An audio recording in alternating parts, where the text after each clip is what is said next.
recording. Okay, you can still hear me? Mm-hmm. Good. And we have the war chant.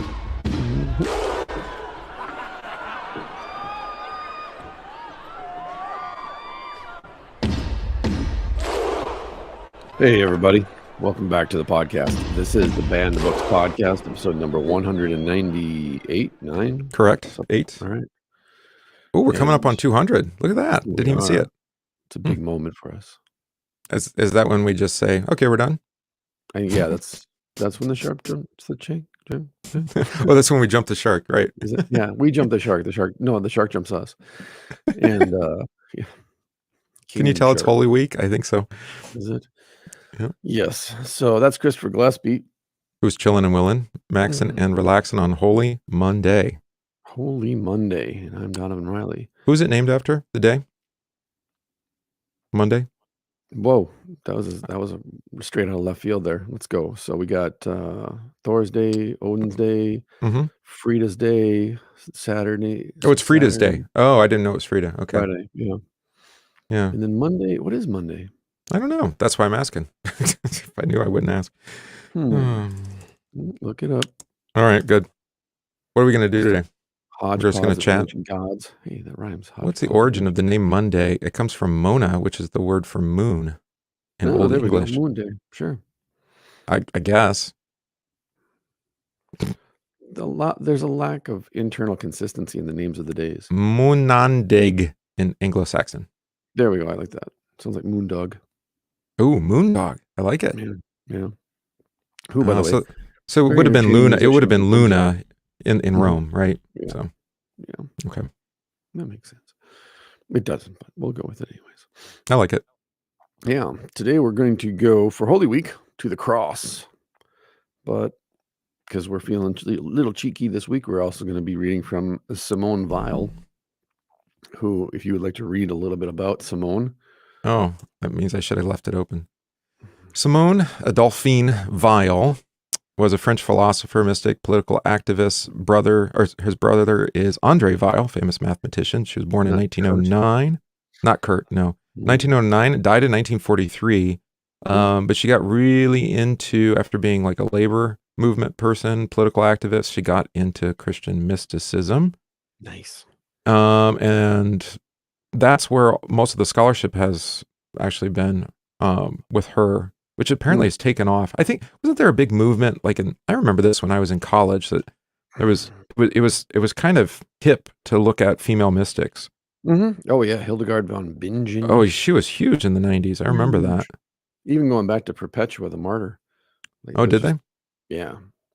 So apparently that's probably what brought her into the mainstream, I guess. And the book is called Gravity and Grace. It's a collection of essays. And the one we're going to look at is The Cross. So there you go. It's French. Like French mystic. French mystic. I'm going to forgive her for being French for now. And a mystic?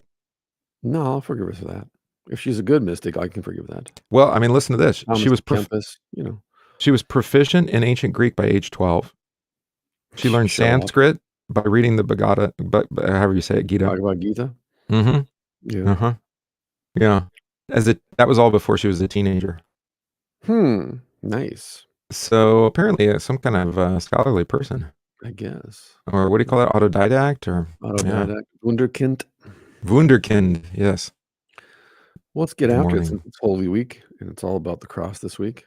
And I guess Easter, if you're into that kind of thing. It's coming up. Yeah. It's like we said at Christmas time, there's two kinds of people. There's Advent people and Christmas Eve people, and there's Lent people, Good Friday people, and there's Easter Sunday people. And I hate pastel colors. How about butterflies? Yeah, they should all burn. Not the real ones. Just burn the butterflies. Burn the butterflies. Well, okay, got off to a rather aggressive start this morning. Well, that's kind of how we do it. It's true. Speaking of, it's time to take out some fun beans and munch on some chocolate-covered espresso beans while we read. How to get rid of this ad? There it is. Oh, I thought I put the picture up because it's a classic picture here. How's that? Those high-waisted pants really do it. The high-waisted pants, and she's carrying the gun. The gun. Yeah, absolutely. That's how you fight. Could you carry in France? I guess you could. This is during the Spanish Civil Apparently, War. Oh, it's the Civil War. Of course, yes. yeah. That's a part I didn't Excuse talk me, about. man. There's a war going on, so if you could put your gun away, that would be By the way, can you translate this Sanskrit for me? exactly. Since Okay. you're here. So this is The Cross by Simone Weil. Whoever takes up the sword shall perish by the sword. Whoever does not take up the sword or let it go shall perish on the cross. Christ That sounds healing like the Jesus. I know, right? Why would you start a sermon with oh, that's right. hmm That's why I said there's some good Christian mystics and then there's some not so good. Well, I like how she throws in this little expression here, or lets it go. Or lets it To- go. Right. yeah. The meek shall inherit the earth. Those who can use the sword but choose not to unsheath it. That's right. So- We've talked about that before. Yeah. Christ healing the sick, raising the dead, etc. That is the humble, human, almost low part of his mission.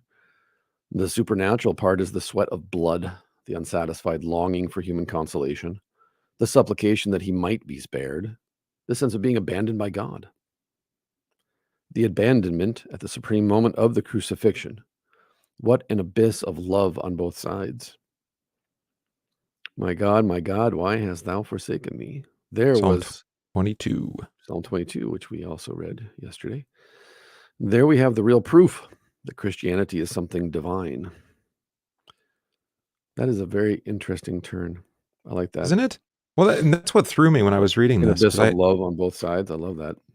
well, just where she maybe she thinks like I do, where she does take some turns, and you're like, where, how did you get there? All right.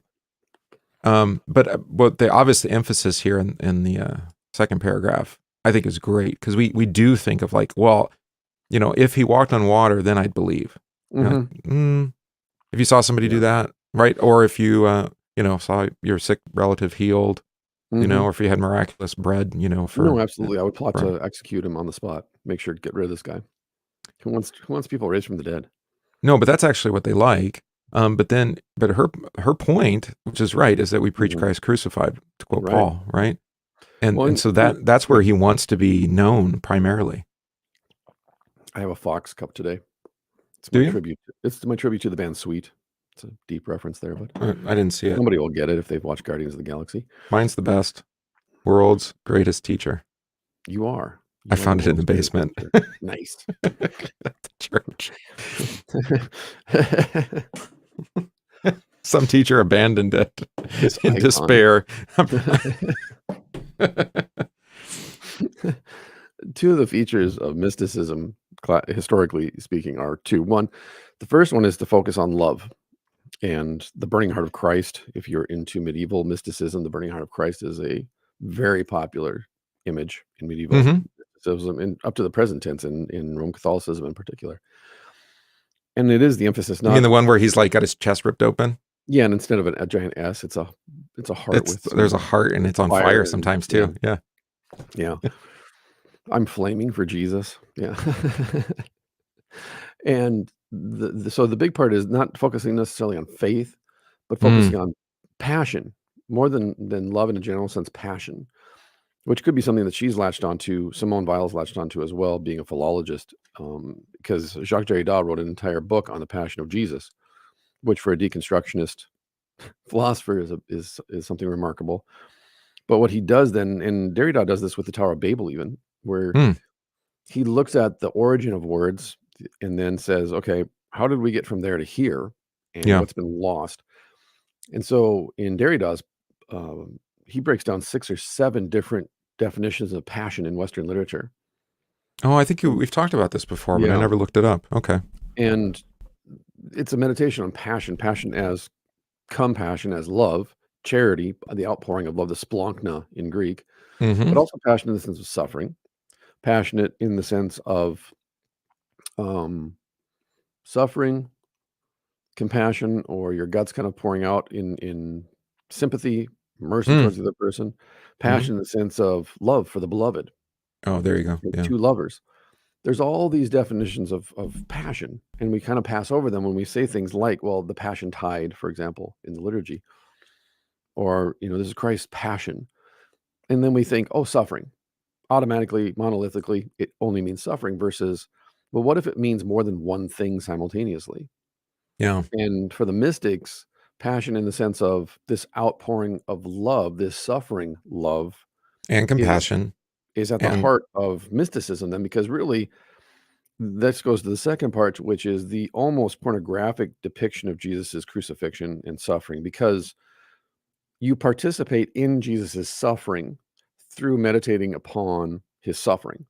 mm, And then through your own passion, you're kind of brought into his passion. yeah, and And some of so those this whole crazy like yeah. medieval mystics, Mhm. they they get pretty engaged in their passion. We'll just put it Yes. that Yes, they way. do. Yeah. As in I mean, they almost have like existential experiences. Actually, I Right. think Stigmata is a we big would thing. describe it that way. Yeah. Yeah. Yeah, for sure. And Ecstatic or something. so this burning heart of Jesus is indicative of mysticism then, because we too then have to experience that for ourselves. Hmm. It's a part of our participation in the suffering of Jesus. And so in a sense, mysticism is a romantic movement at heart,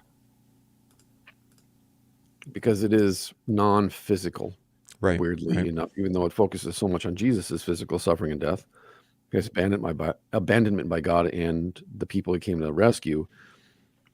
It's not linked to the sacraments. It's not linked to anything other than just the internal movement of a person's heart. That's interesting because she does talk about the Eucharist later on Hmm. in this. So Yeah. I'm thinking she's probably not, in the purest sense, a medieval mystic No, because of absolutely that. not. She's more of a that's why I think she's more like Derrida in that sense. What I think, if we look at the timeline, I would Mhm. guess, without knowing anything about her, is that if she was involved in the labor movements, if she was in Spain, if she was in England, Right. and in France, and then she dies in 44. I mean, imagine she took that turn late in life, Mhm. facing the rise of National Socialism in Right. Germany. I'm just thinking about what's going on in the world, and you see, I mean, she was an optimist, really. I mean, that's what Well, she's labor an movement. anarchist, right? Oh, she got into anarchy So after if she she's got an into labor. anarchist, mysticism makes total sense to me. She went from anarchy to mysticism. Yeah, she went to See, that. to me, that seems like a pretty lateral movement, actually. Does it? Why? Yeah, well, because what is an anarchist at heart? Just leave me alone to do my own Mm, thing, to be not necessarily autonomous, but we don't need government. We don't need all these laws. We don't need this stuff. yeah, You know, arche meaning order. So right? without order. Yeah. Without order. And then you think of mysticism. Well, what is it? It's a rejection of any institutional authority. I would say, yeah, higher order is probably a better way to put it. There Hmm. is order in this world, but it doesn't need to be imposed upon by external force. Right. There's an objective order, Hmm. and we Yeah, get in the way of it. we think anarchists are like they just want to go around and burn and kill and rape and pillage and stuff. Nope, I've never really had those feelings before. Well, let's be honest. You do like watching the Vikings, right? Actually, yeah, I'm watching a documentary on that right now. Uh-huh. Yeah. See, I see how it is. Actually, this morning I was watching a documentary on the origins of the Arthurian legends. It's really fascinating, actually, when you get back to the original manuscripts. Yeah. Do And you once go with again, those darned medieval monks saved us. the hypothesis that it's actually Welsh, not English?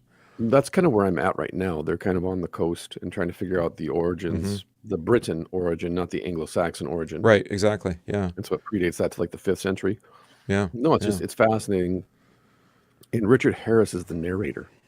That's how I got hooked up with What it. do I know Richard Harris from? He's Dumbledore in the first two Oh, movies. oh, and then he died. One of the great British actors of all time. I love him. A Man Called Horse. It's a great Western. Oh, okay. Him, Oliver Reed, Peter O'Toole, like these are, and Richard Burton. These are the types of guys that they would just disappear off set for 3 or 4 days and just go to pubs and then show back up hungover after 4 days. Okay, guess we're going to continue shooting now. Everyone's back. That's what they would do. Those are free men. They were characters. And it's Okay, we'll put it that fascinating. way. Yeah, they're characters. But no, he's narrating this, so it's just a fascinating little journey. We'll have to link it up. You'll have to send Yeah. it to me. I'll put it in the show notes. But that being said, then, it is, I think, indicative of modern Christian movements. And if you want to go backwards, if you want to kind of retrofit this, that you would take a Christian mystic and offer a Christian mystic anarchism, and they'd probably glom onto it pretty quick. Speaking semi-anecdotally. Is it almost like it's almost like a me and Jesus thing? Except I don't Mhm. get the impression that she's running solo here.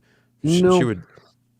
Yeah. I think because actually reading this first paragraph, it reminds me a lot of Flannery O'Connor. Right. Yeah, exactly. Who is very mystical as well. Yeah, a devout Roman Catholic, went to Hmm. mass religiously, but yet simultaneously in her writings, there is that sense of, okay, we need to address the evangelicalism of the South, but also the institutional effect of Roman Catholicism in the South. And so you have all these characters in all of Flannery's stories that are very anarchistic. They're just kind of out there doing their own thing, like Wise Blood. Yeah, that's And, true. just he's out there in the woods. He's just kind of checked out. He's gotten away from sinful, Satan ruled society, and he's going to raise this kid out there. You see this in The Misfit, in one of the short stories, A Good Man's Hard to Find, over and over and over again. You have these anarchistic characters, these anarchic characters who represent the gospel. Parker's Mm. back. He gets a tattoo of Jesus on his back, and then his religious wife beats him when he comes home because he thinks, oh, Well, she'll be proud. it's almost necessary because if the gospel gives freedom, then it's going to go Right. against some order that's Right. been artificially or satanically imposed, right? Right. Yeah. Is it Huxley? Huxley makes that comment quite often about, being considered, how hard you have to work to be considered sane in an insane society. And that you should always worry when an insane society considers you sane. That's kind of like, what was the expression I saw from Cato? I'm losing it. It was on Daily Stoic, and I forget what it was now. But it was basically the same idea as like, yeah, if people who are hysterical in sane matters will be won't be sane in hysterical matters, right, or something Right. like that. Yeah. They're too serious about things that are laughing matter, and then Yeah. they laugh at off things things that that are are serious. Yeah. yeah, exactly, that kind of dichotomy where you've got it upside down, Mhm. backwards. Yeah. So we've covered the human side, the specifically human side. But then, according to Simone, the abandonment is the supreme moment of the crucifixion, an abyss of love on both sides. There's real proof that Christianity is something divine. Why do you think she says that? That the forsakenness of Christ on the cross points to something that is proof of divinity. Well, I think she explains it as we go forward, but Yeah, it did throw me for a loop when I'm reading it. I'm yeah, like, wait a minute, how is that divine to be abandoned? because gods don't die.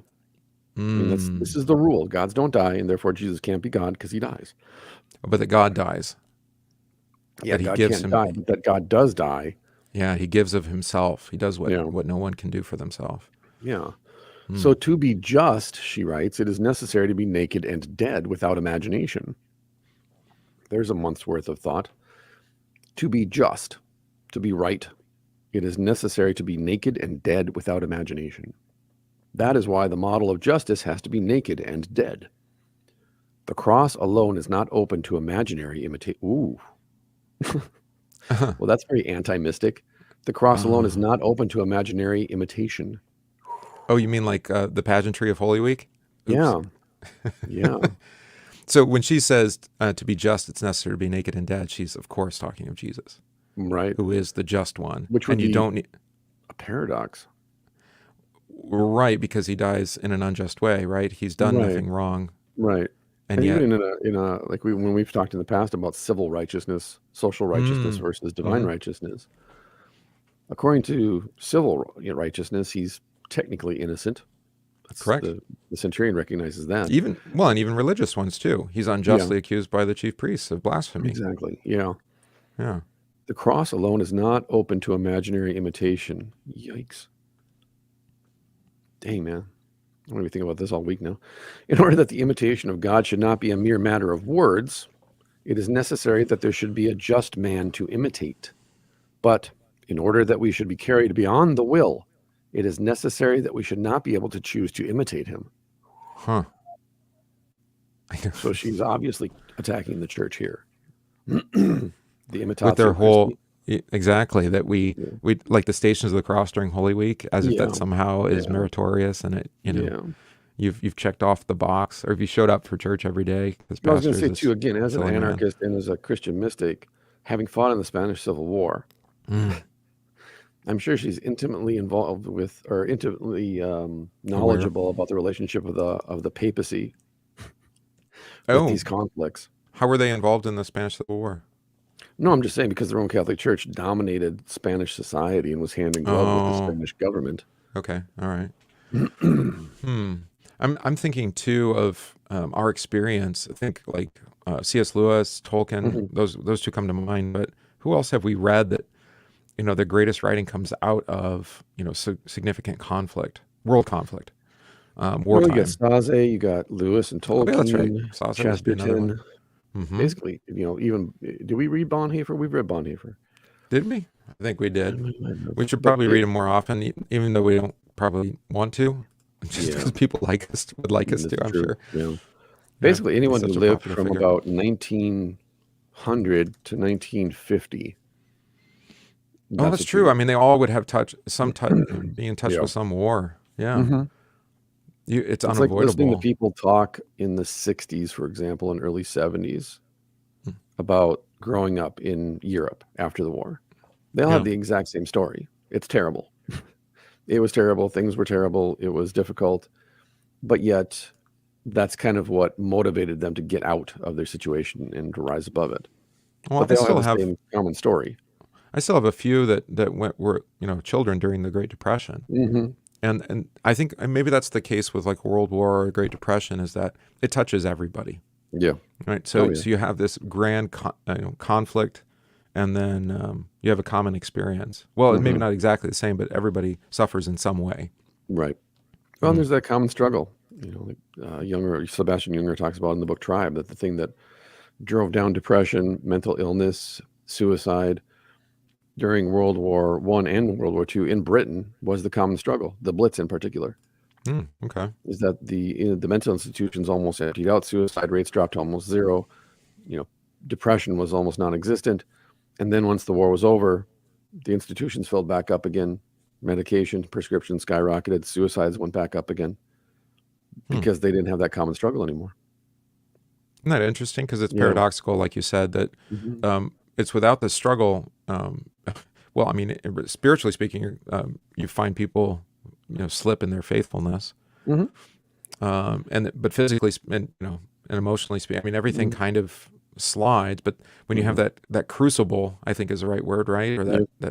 Yeah. that furnace of intensity that happens there for Hmm. a time, it focuses you. Right. Hmm. We talk about that in relation to the Lord's Prayer, actually, that the Lord's Prayer is the crucible of that. Basically, you're praying through the Christian life in the Lord's Prayer. It's a crucible, and Well, it's where it's you bear the definitely cross. it's pointed and it leaves Hmm. nothing out, I think. Right. Right. Yeah, brilliant. So she says then, in order that we should be carried beyond the will, it is necessary that we should not be able to choose to imitate him. One cannot choose the cross. We've talked about this before too. One cannot choose true pain, You don't get to pick the suffering the not Lord real puts on pain. you. Yeah. Yeah. One might choose, no matter what degree of asceticism or heroism, but not the cross. That is to say, penal suffering. Huh. That's a Yeah. technical term right there. Which goes to Paul's point in Romans, though, that, there's not a lot of people that would suffer for the sake of an unrighteous man. It's not as Mm. if you or I were called and asked to volunteer to stand in the place of a convicted serial murderer who's getting 425 years to, plus sentence in prison. It's not as if Hmm. you or I would volunteer to take his spot so he can go free, That's even if you true. were repentant. Well, and that's what she's talking about in that Yes. first phrase, is to say, when you're facing suffering, you kind of have two choices, Yeah. and then there's some degrees in between, but it's either to completely like escape the suffering, that's the Hmm. asceticism, right? Or the heroism, like to just face it head on, Yeah. right? Or somewhere in between, I suppose, too. You can choose that, but you can't actually choose the suffering that's given to you. Yeah. Penal suffering is inflicted upon you. It's by The, declaration, the right? suffering that we choose is just that. It's chosen. There's a freedom to it. You can walk away from it at any time. You can quit. And Right. therefore, that's not true suffering. But even then, how you approach that suffering that's been Right. given to you, the penal one, the one that's been Yeah. declared, Right. you can choose that, but you can't actually choose the suffering itself. Correct. So you could So, medicate it, or you can face it, yeah. or you could run away. But Right. one way or another, But you're going to suffer it. Jesus is not to be imitated. Isn't that That would be something? imaginary imitation. You can't choose the cross. It reminds me of this time of year with I think it's usually in the Philippines, right? With a guy where Yep. they actually The crucify passion somebody and they plays. Yeah. parade him through, Yep. like quote unquote crucify him. I guess Hmm. I don't know how they Some do of those that. guys really do go through that, though. Some kind of pain, yeah. If you're really devout, that you let them nail you up. I was like, Jesus already did that, guy. Right. Hmm. No matter what degree of asceticism or heroism, not the cross, not penal suffering. Those who can only conceive of the crucifixion under the aspect of an offering do away with the salutary mystery and the salutary bitterness of it. To wish for martyrdom is far too little. Oof. Just dropping bombs. It's good stuff, right? Really good stuff. So obviously we've talked at length about, and you do in your book too, right? Mm-hmm. About the distinction between an offering and a gift, I suppose. Yeah. Right. Yeah. We don't make offerings to God. Right. They actually don't benefit God at all. No. Our offerings. Like Rod says, right? You're going to give him your heart. Why would he? Or no, that's actually from Hammer of God, right? Yeah. You're going to give him your heart. Why would he want that thing? That old thing. Dented, rusty thing. It was like a tin can. Yeah. Huh. To wish for martyrdom is far too little. By the way, salutary means beneficial in like a health sense. Yeah. Right. Yeah. So it actually it benefits you, but it's beneficial to you in its bitterness. Yeah. So especially today, we think about everything has to be pleasurable, and that there's no how do we say it? Used to say it, no pain, no gain, right? Yeah. But no, there is a benefit to pain too. Sometimes it's salutary. Oh, there's great benefits to pain. It's not always harmful, and to medicate it away, you might actually be ignoring then what that pain is pointing towards. Yeah.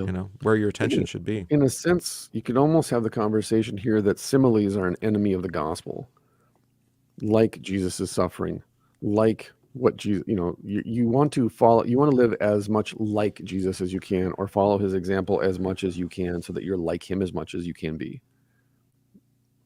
That simile becomes an enemy of the true gospel then, because if anything that Jesus does is we can imitate, and her point is just that if you can imitate it, it's human, but the fact that you can't imitate it makes it divine. You can't imitate the suffering and death of the cross. Yeah, of God. There's You're no not a God. There's no way to imitate that. No. So she says the cross is infinitely more than martyrdom. That's what I mean. Is like martyrdom is like Jesus' suffering on the cross. And she's like, no, it's not. It's not even close. I mean, it is following after him. Right. And it is a cross. He does call it a cross. Yeah. But it's not his cross. Right. You're not like repeating. It's not like like the Matrix, and it's being reset, right? And now you have to. Yeah, exactly. It's not some mimetic act where we're going to reproduce in the present tense to gain the benefits of it. It is the most purely bitter suffering, penal suffering. This is the guarantee of its authenticity. The cross, the tree of sin, was a real tree. The tree of life was a wooden beam, something which does not give fruit, but only vertical movement. I love the way her brain works here. The Son of Man must be lifted up, and he will draw all men unto himself. John, we can kill the vital energy in ourselves while keeping only the vertical movement. Leaves and fruit are a waste of energy if our only wish is to rise. Literally every sentence so far is an entire thought process in and of itself. Yeah, like I said, I couldn't get phenomenal. My head around it. Well, you haven't even got to the really vital stuff comes later. I know, but I'm just saying, it's like you read a sentence and you're like, is she critiquing something here? Yet praising she is. Else?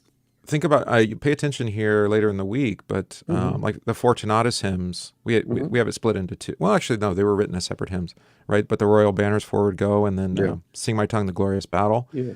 Both of those hymns talk about the tree as being this tree of life, and the fruit being, of course, the suffering and death of Christ for the forgiveness of sins. At least that's how I would interpret it. Right. They may have thought of Fortunatus may have thought of it a little bit differently. But it's in the liturgy. It's in the proper preface for Holy Week as well. Yeah. Right? By the tree of the cross be overcome. But then the way she meditates on it here is like, yeah, well, it is a tree, kind of. Kind of, yes. But you can lift. Yeah. You can go up that tree, but you're just going to die. Right. I was going to say, it's a tree in the same way that a coffee table is a tree. Well, no, now your simile is going too far.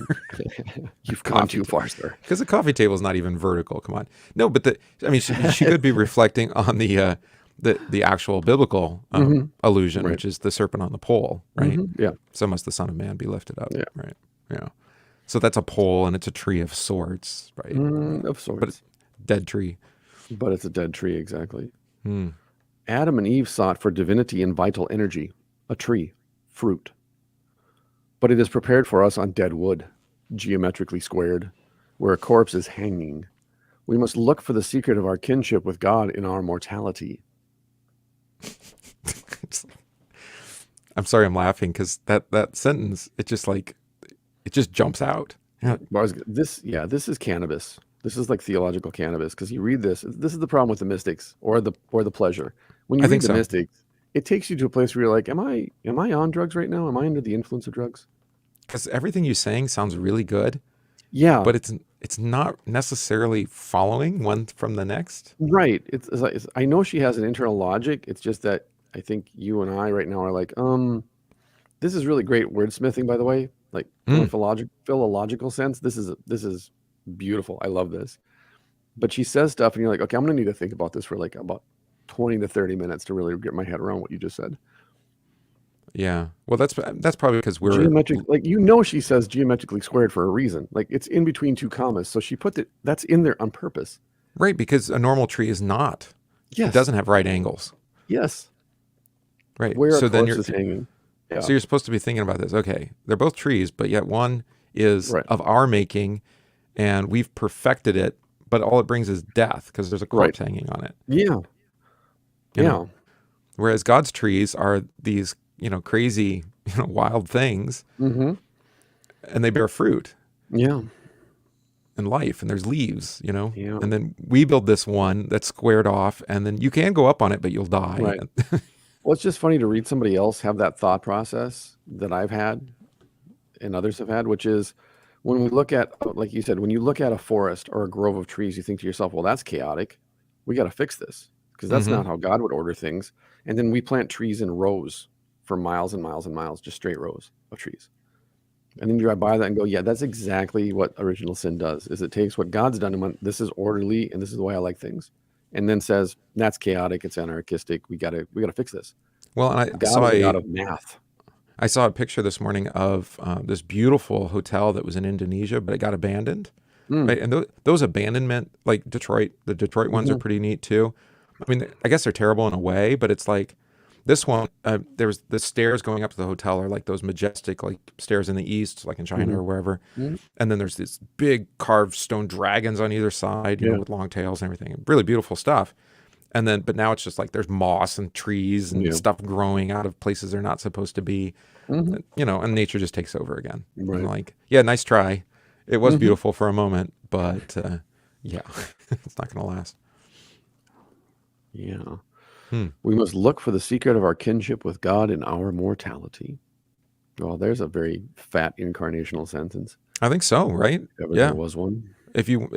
Where we identify with Jesus is in his death, Yeah. because that's our death too. God wears himself out through the infinite thickness of time and space in order to reach the soul and to captivate it. There's a good mystical sentence. Yep. He wears himself out. That's the passivity of God through the infinite thickness of time and space.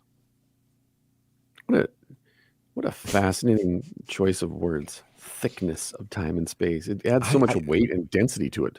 I think I don't know if this was originally composed in English. That's a question I Probably have. not. I would imagine not, if she's French. Well, but In we order said to she reach, learned Sanskrit and she learned ancient that Greek before that she was follows. 12. So, Yeah, I'll give her that then. so maybe she knew English. She went to Here it Spain. comes. She probably learned Spanish. Here it comes. Okay, here's where the mysticism really pops Uh-huh. off.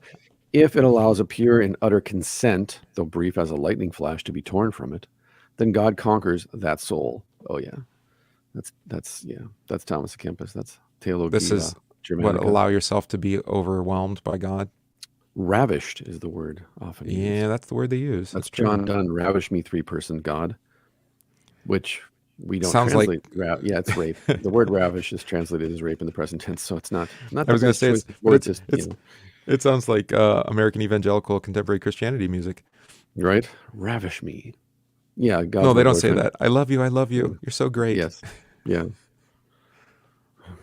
It's almost like Stockholm syndrome. I was going to say it's the ultimate codependent relationship. I love you, I love you, I love you, don't leave me. And when it has become entirely his, he abandons it. He leaves it completely alone, and it has in its turn, but gropingly, to cross the infinite thickness of time and space in search of him, whom it loves. And I'm going to throw up in my mouth. It is thus that the soul, starting from the opposite end, well, that's kind of why I feel where we're at here, theologically and anatomically, makes the same journey that God made toward it, and that is the cross. So there it is.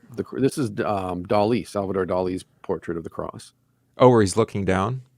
Where Jesus is suspended in the air, and the cross is cubes, and it too is suspended in the air. There's no weight or gravity. Oh, that one. I was thinking of the other one he did where it's like a top-down view. You're looking down upon the cross. Yeah, no, not that one.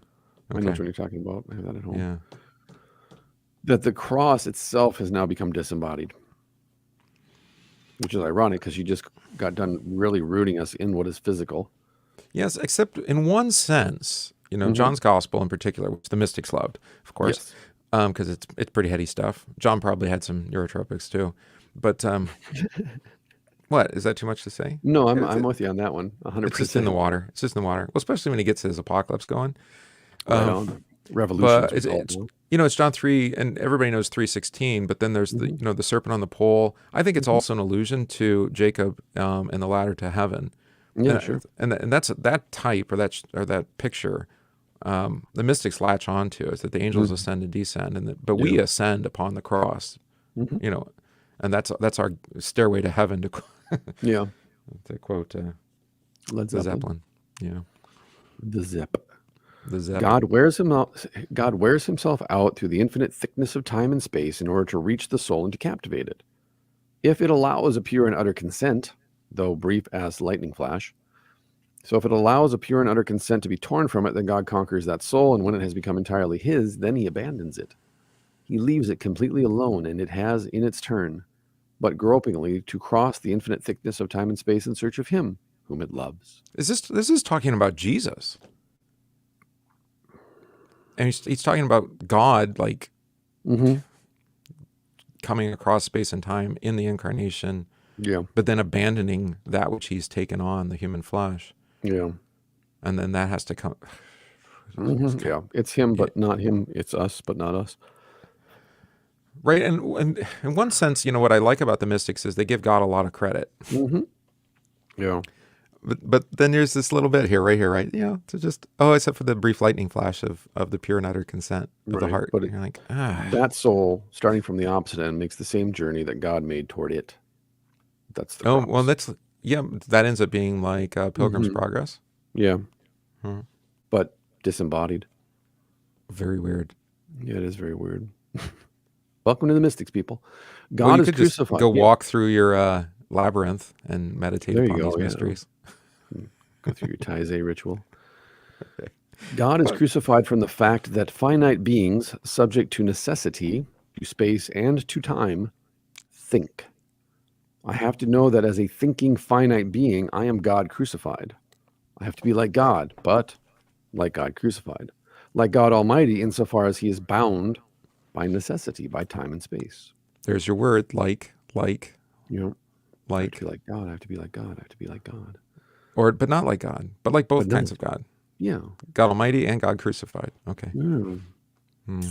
Prometheus, the God crucified for having loved men too much. Which sounds like a line from It's Always Sunny in Philadelphia. She means humanity. Correct.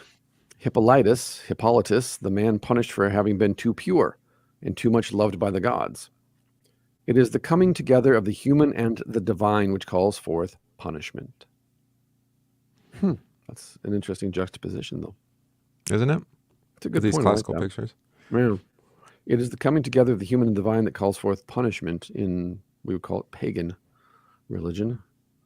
We are what is furthest from God, situated at the extreme limit from which it is not absolutely impossible to come back to him. Doesn't that seem to dispute what we just heard before? Yeah, it kind of does. Okay. Yeah, we have a lot of folding of time and space. Because this part, I think we can absolutely agree with. Yeah. We're as far from God as possible. making it to the point of being impossible for us to love God and Right. We return would to just Him. take out the not part of that and Hmm. say it is absolutely impossible to come Oh back yeah, to right. We have to eliminate one word here. Yeah. In our being, God is torn. We are the crucifixion of God. The love, here we go. We are the crucifixion of God. The love of God for us is a passion. How could that which is good love, or how is that which is good love that which is evil without suffering? And that which is evil suffers too in loving that which is good. The mutual love of God and man is suffering. Well, I do think that love is suffering, or Yeah, love is now we're getting into blindness, to quote Dostoevsky U2. territory. Yeah, but I mean, you have to suffer yourself in order to love another. There's no way around that, because it requires sacrifice. Right. Yeah. Hmm. Yeah, she But goes in so many different directions here. what does this mean? We are the crucifixion of God. Yeah, we are the Well, He's crucified walking for us, sign. but like, Right. But see, this is the modern Protestant move, is that the congregation is the sacrament. The Protestant congregation oh, is the physical manifestation of Jesus on earth. and so the congregation has to die? Well, they don't say that. Well, no, it's cross. I mean, you're cross bearing, but not Corp- you. corporately. Yeah, corporately, exactly. Whereas here, it's individually, and yet it's a similar sentiment. Well, I think that's a good point to make, and I think we've made it before. Is that these mystics, especially the 20th century ones, Nouwen is another one, right? Yeah, Henry Nouwen. I think I have one here. Oh yeah, look at the title of this book. Oh, I have to make myself bigger. I'll make myself bigger so you can read it. I mean, even the title, with burning hearts. There you go, with a burning hearts. meditation on the Henri. Oh, French. Look at that. Yeah, Surprise, another surprise. Frenchman. Other than port, what have they contributed to and print How much? kissing? How much of the mystical movement, Taizé, etc. I mean, that's Swiss, right? Taizé, or no? That's in France too. I thought it was Swiss. I think it's Swiss. Oh, I get it. That's Alabre, right? That's the. I get them all confused. All these communes where the mystics went. Right. But how much of that is a fruit of the Enlightenment? This like heavy, scholarly approach to everything, including the scriptures, and then they kind of rebel in the opposite emotional way. In the same way that the Lutheran Reformation then spun off into the heavenly prophets, the Swarmeri, or whatever we call them, Schwämer, which always makes me want to have halal food. I don't know why. I'm just thinking like shawarma. Shawarma, some shawarma. not buzzing bees, but Yeah. something. We are the tasty. crucifixion of God. The love of God for us is a passion. So good loves Okay. evil, and evil loves good. Mutual love of God and man is suffering. Yeah, that's Brothers Karamazov. Well, and she's going to deal with this quite a bit more, and that's what actually I was drawn to this text, was actually dealing with the ways she handles good and evil Yeah. in light of the cross. So It is a good point, though, because, again, going back to Flannery O'Connor, she makes this point all the time, that good loves evil, but then evil rejects good for its love. Because the love acts almost as a mirror that exposes evil to itself. And so the repentance of evil to the actions of good is to destroy that which is good. Well, I think you have to deal with that in light of especially Good Friday. Yeah. And say, how's the hymn go? Something like, "Oh, sacred love, what have you done? You've offered up your own son." Right, and we had that with Abraham and Isaac last week too. It's like you look at that and you're like, no, taking your son's life, that's never a good thing. That's always Hard evil. pass. Yeah, hard pass. And then we see it almost with Abraham, of course, foreshadowing, the death of the Son of God for his sins. And and what's really amazing, I think, about the text then is to say it's that the Son does it willingly. Yeah. Jesus, the Son, does it willingly. So the Father slays his Son, and the Son goes along with it for the benefit of This was mankind. the point of what we said in the last podcast, though, too, of in the revelation of St. John, behold, the Lamb of God crucified from the foundation of the world. Mm-hmm. It fits into this motif. Mm-hmm. Yeah. That it's not just this happened historically on this day, at this hour, in this place, but more of, no, this transcends even temporal reality. This is the eternal will of God for mankind. Yeah. Even before man was made. Right. So again, reading those types of texts, and like you said, reading John's gospel, it's not a difficult, at least for me, I don't see a huge leap between the mystics and what they get from the text. Maybe Especially that's this my this own leanings, expression but about the infinite thickness of time and space. yeah. Yeah, yeah. That The it is. It has a density to it that actually separates us from the historical acts themselves and from God as a personality. Well, and I think in light of the cross, then we can begin to understand it, like the expressions attached to baptism. Hmm. Saying that it's because we say that in baptism, it's actually a good thing to die. Hmm. Like, wait a minute, no, it's not good to die. It's never good to die. You're like, yeah, in baptism it is. Like, why? Yeah. Right? We even say this about the death of actually a faithful Christian too. Yeah. Quoting Paul, I suppose it's good.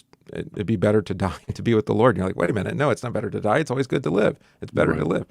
And then precious in the sight of the Lord is the death of His saints. You're like, wait a minute, Yeah. no, that's evil. We don't want. Yeah. God doesn't desire anybody to die. It's like, well, Right. you're missing part of the equation Right. here. If you like, Right. this is not just death. This is also life. Hmm.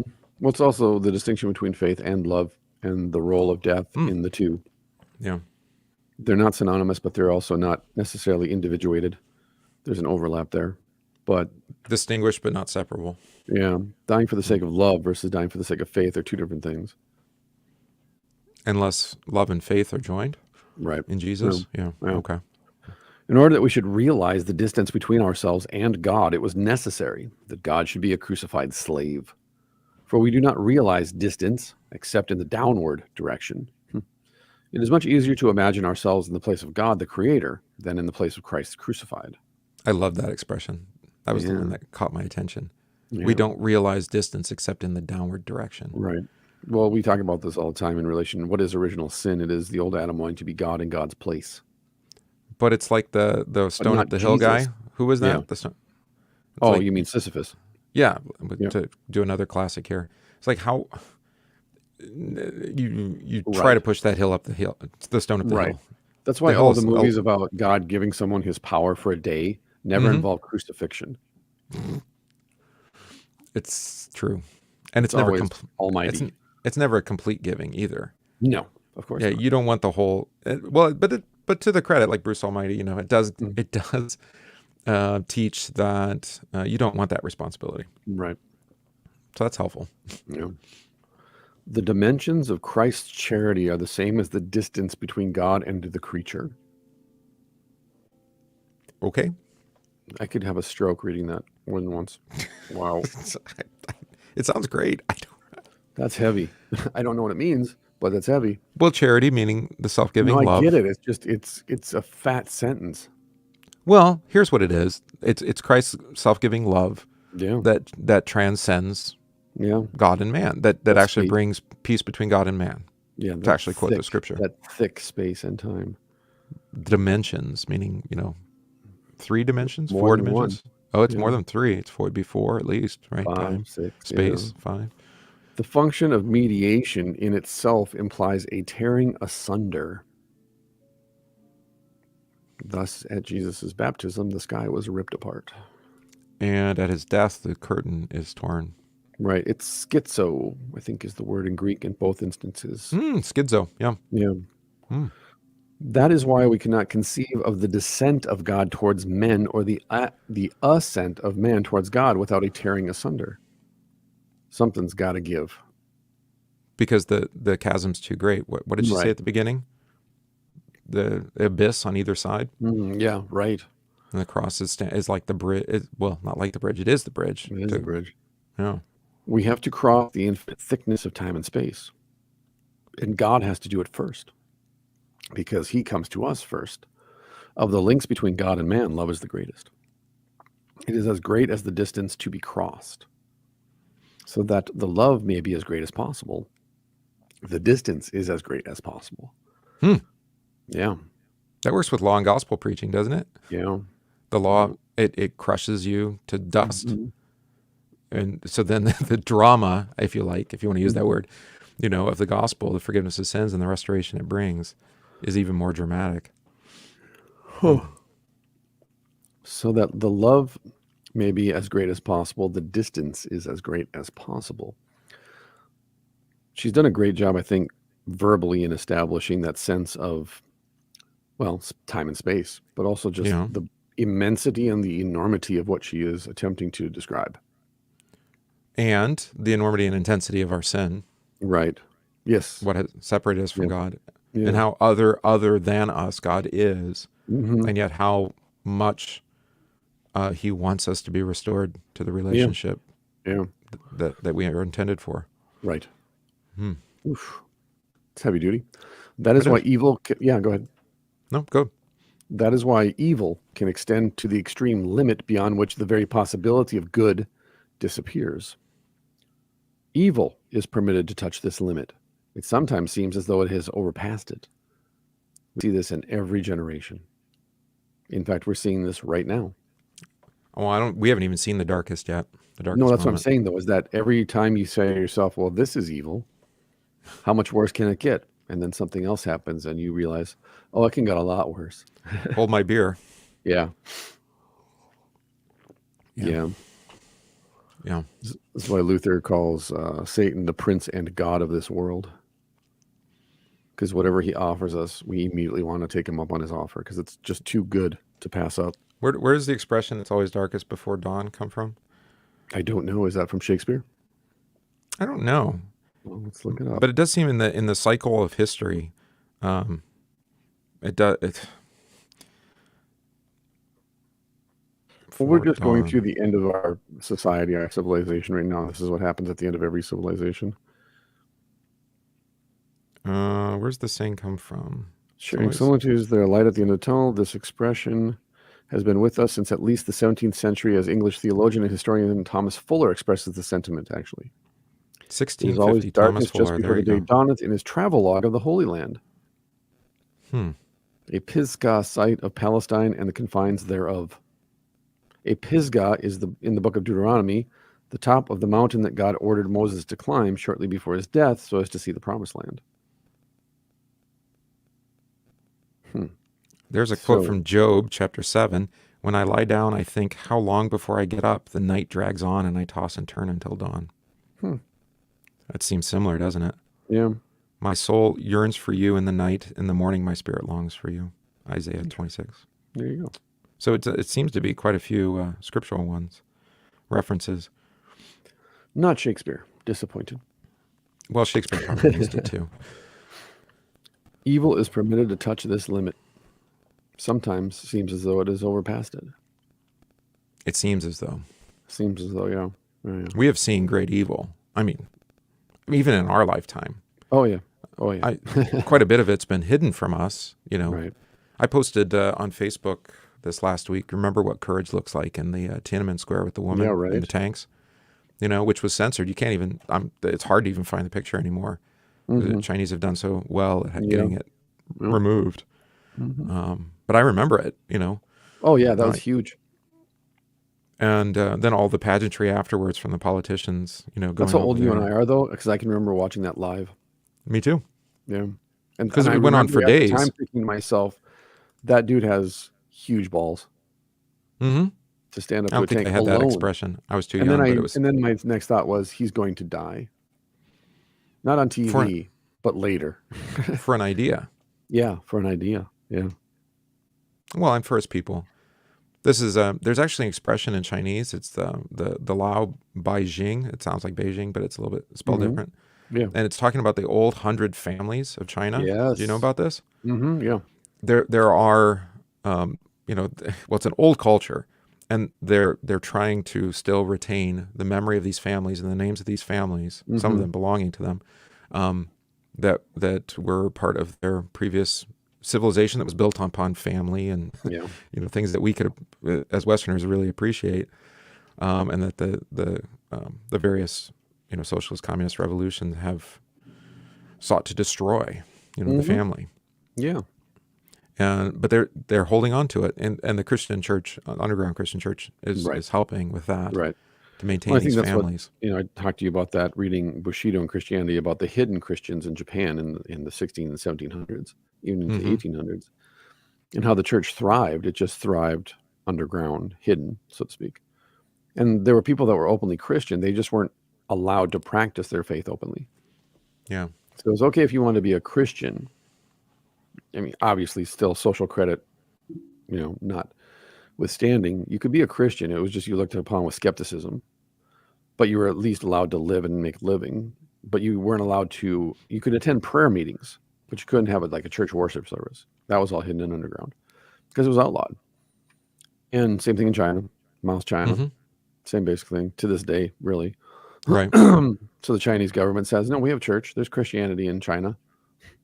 I mean, we tell them Kind what of. they can and can't say, but Yeah. Like the Pope's secret deal. And then the yeah, Chinese just totally reneged on it and put their own bishops in hmm place anyway.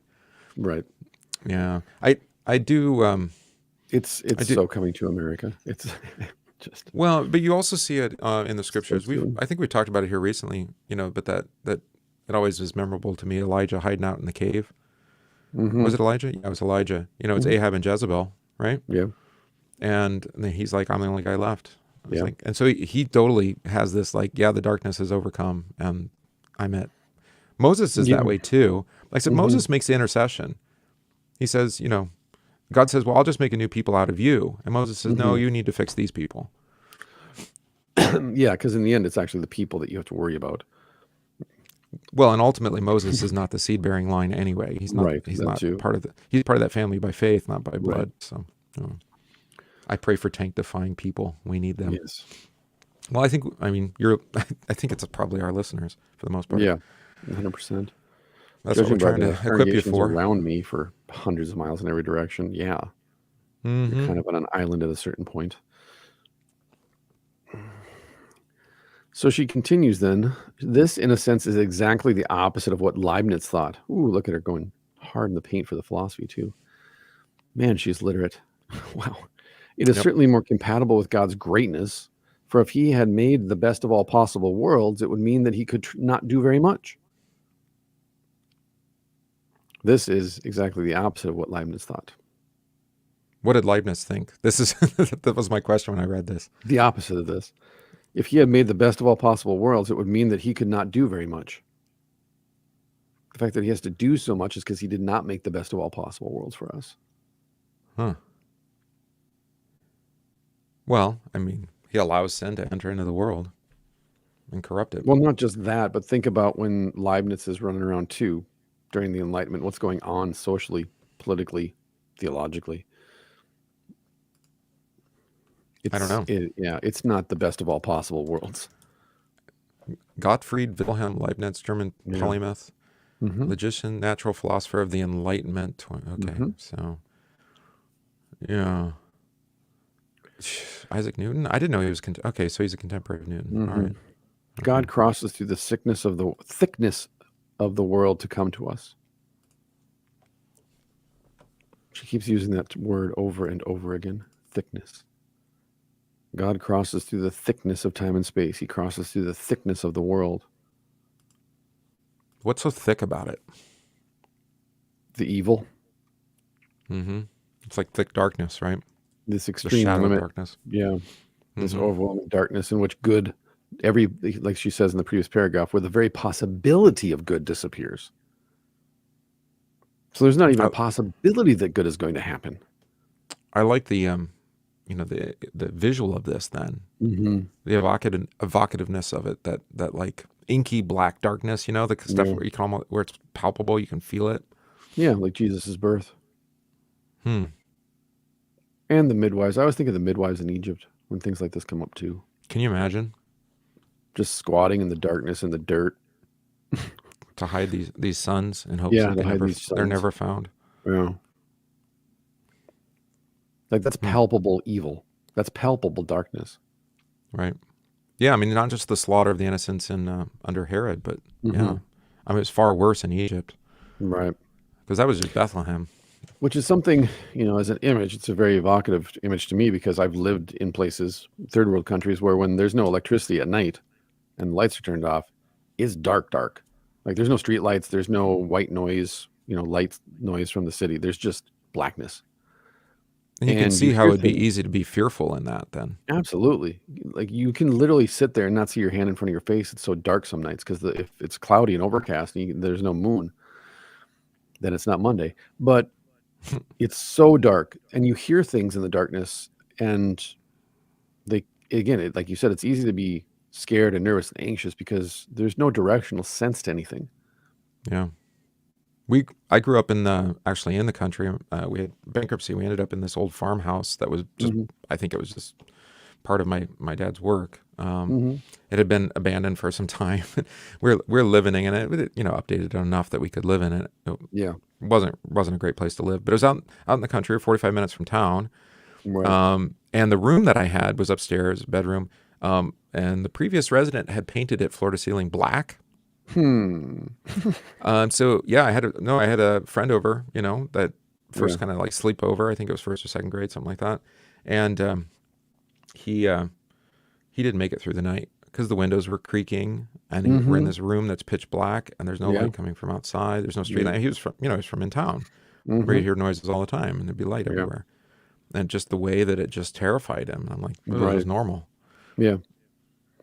Now extrapolate that into infinity, which is Mm-hmm. what she's writing about, the thickness of time and space, the thickness of this world, where the possibility of good doesn't even exist. Right. That's what God crosses. So the passion is the existence of perfect justice without any admixture of appearance. Justice is essentially non-active. It must either be transcendent or suffering, or both in Jesus' Mm-hmm. case. Yep. The passion is the existence of perfect justice without any admixture of appearance. So this isn't like he's not acting at all. Nope. This isn't God escaping the body of Jesus at the cross so that just the body of Jesus suffers and dies, but God Or that it's remains. just like performance art or something. Or that it's performance art. He doesn't really die. He doesn't really Or- suffer. It's all just an act. Or that the justice of God, isn't fully meted out on Yeah, Jesus. exactly. Yeah. That was just like a pageant or a show Right. as a demonstration of the kind of sacrifice that we all need Which to make. goes back to, again, her drawing out all these analogies of like, well, martyrdom's like Jesus' crucifixion. The passion play is like Jesus' passion on Calvary. No. In a in like a childish way, maybe. Right, exactly. You're Like when you- aping it. Yeah, where you have your little baby girl gives birth, baby But doll gives birth to a this girl. dovetails nicely with Luther calling Satan God's ape. I like that. Oh. Satan is always imitating God and actually doing it better than God as far Well, as he like would- the flash and the style. He would be the one who would say, "Hey, you need to sacrifice yourself like Jesus." Yeah, for sure. You know what? I think you know what would really put you over the top? Sacrificing yourself for Jesus. Yeah. I mean, it would- Peter did it. Let's not forget some of the saints. Come on now. upside down though. Well, even better. That's a +1. +1. Peter never stopped for trying, No, never gave up. He just got to give him credit after the Lord calls him Satan. He's like, so what you're saying is there's a chance. to the very bitter end. Yep. The passion is purely supernatural justice, absolutely stripped of all sensible help, even of the love of God insofar as it can be felt. Oof. Again, there's that appeal to the inner movement. Mm-hmm. Well, but also The to the limits of that even a mystic would know of their own feeling. Yeah. Like this is still mystery. This is beyond. You can try to dig as deep into it as you want. Yeah. You're not going to get there. Right. As far as not maybe a noetic comprehension, but an emotional comprehension of what it's. Maybe it goes back to what she's saying though too, is that everything we do is an activity. Everything we do is the doing of something. We have to be doing all the time. Whereas justice is inherently passive. It's non-active. Mm-hmm. Yeah, she said that. Yeah, and so it is actually impossible for us to imitate anything that God does then in the sense of non-activity. Well, because he doesn't put it on us passively. Right. Well, one, he doesn't put it on us, and two, by the very act of trying to imitate him or by the very act of imitating him, we're being active, whereas we need to be non-active. We're turning justice into an active thing instead of right. And as passively she's noted received. earlier, suffering and pain and the execution and death of Jesus is inflicted upon him. You don't get to choose your suffering, and therefore, when you do choose your suffering, it can't be just. What is according part to of the what mystery, that Jesus highlights is that, he doesn't choose this path, but it's been given to him. You're like, well, wait a minute, you're God too. Right. Like, yeah, I know, but here we There go. you I mean, go. again, it's the Father's will, and I obey the Father's will and to death. And you're like, but you Yeah. don't agree? Well, I know I completely agree, but it's not Yeah. your will? No, it's his Yeah. will. You're like, Yeah. "Yeah, but you're one God. Right. Okay. But it's like our beloved Nagel's analogy that I've been using a lot. I use it a lot during Lent in particular is if you wanted to explain to a grasshopper what it was like to be a human being, you would have to become like the grasshopper so that you could speak in the grasshopper's language and use images and analogies that the grasshopper could understand, because to a grasshopper, you as a human being are incomprehensible. So And the only speaking, thing we can know of God is in the person of Jesus, right, because as he he's become describes like himself us. to us in a way. And I'm thinking about this in relation to the Trinity, because people ask Hmm. this all the time. And, as theologians of the church, we're constantly kind of put on the spot of like, how do you explain the incomprehensible, the Trinity? Well, Well, here's what what the if Bible that's says, and that's about as far right? as I can go. Exactly. And Yeah. that's exactly what's happening, though, is that it's not a matter of there's three persons. And, it's like the Eastern-Western argument. Are there three persons in one God, or is it three gods in one person? And a lot of times when Nazianzus and others write, it seems like there's three gods, and they keep insisting it's not. But you're like, Nissa, I think it is, the way you It seems describe like it. they go a little too far. Versus, how does God describe to us that he can be in two places with two voices? It's like Jesus is the Word of God, and yet the Father is speaking from heaven at his baptism. So how is that possible?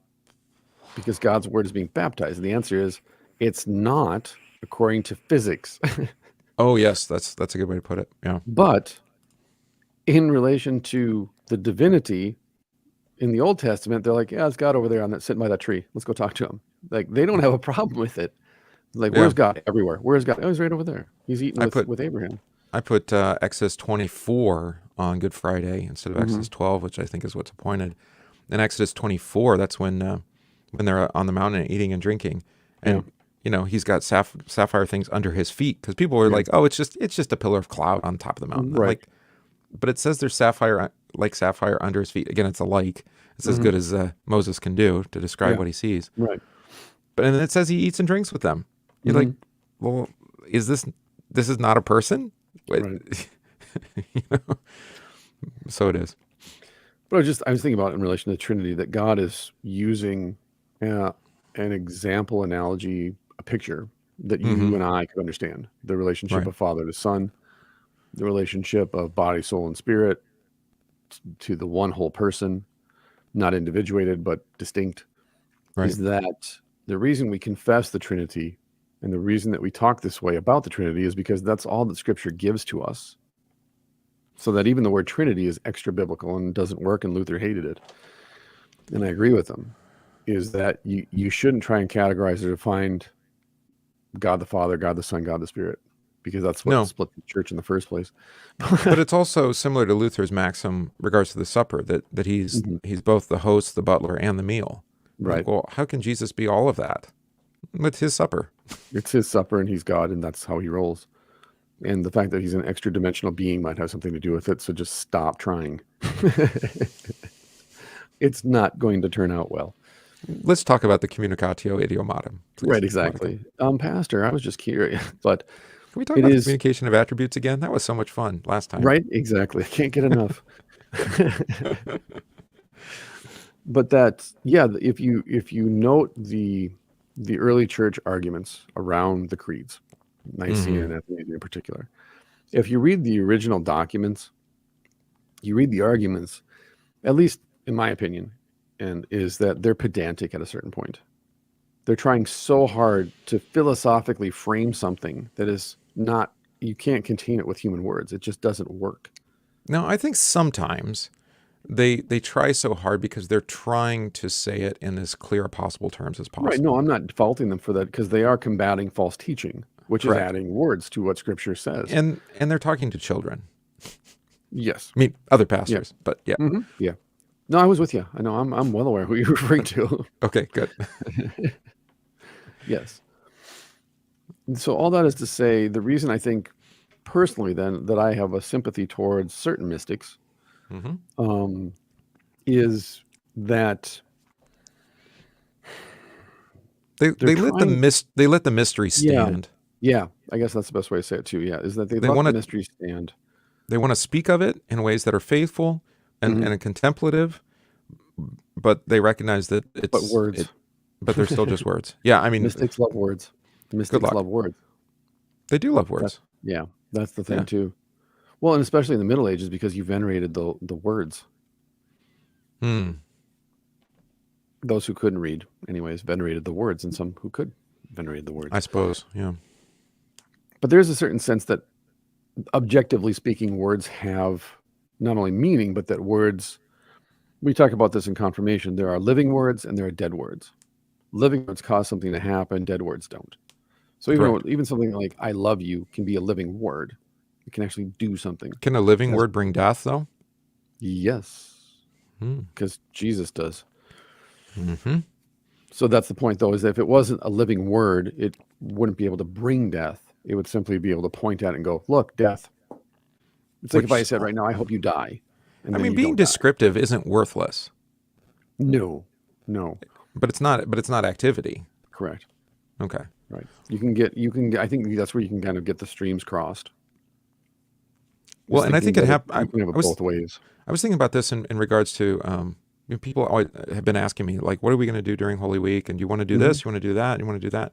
And for the most part, for the pastor's ministry is not prescriptive. Mhm. I mean, there are the prescriptive things that Jesus gives us to say, right? Like, Yeah. forgive sins, administer the sacraments rightly, Right. preach the gospel. Yeah. Then a lot of the other things we do is just like we were talking about in regards to like architecture and art and all the pageantry, the liturgies, all that stuff. Yeah. It's not prescriptive. The Bible doesn't prescribe it. We want it to be descriptive of faith, of what the Yeah. Bible says. That's ultimately what it comes down to. But that's not black and white. That's not Right. color it in the lines kind of thing.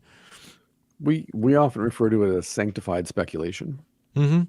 Is that Yeah. we're not attempting to get outside of God's word. We're attempting to play within the boundaries of what God's word establishes for us.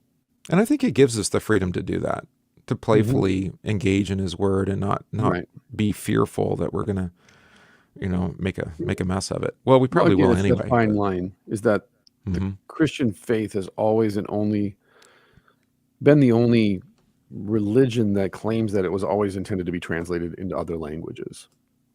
Other Orthodox faiths say no. Not everybody agrees with that statement, by the way. I know.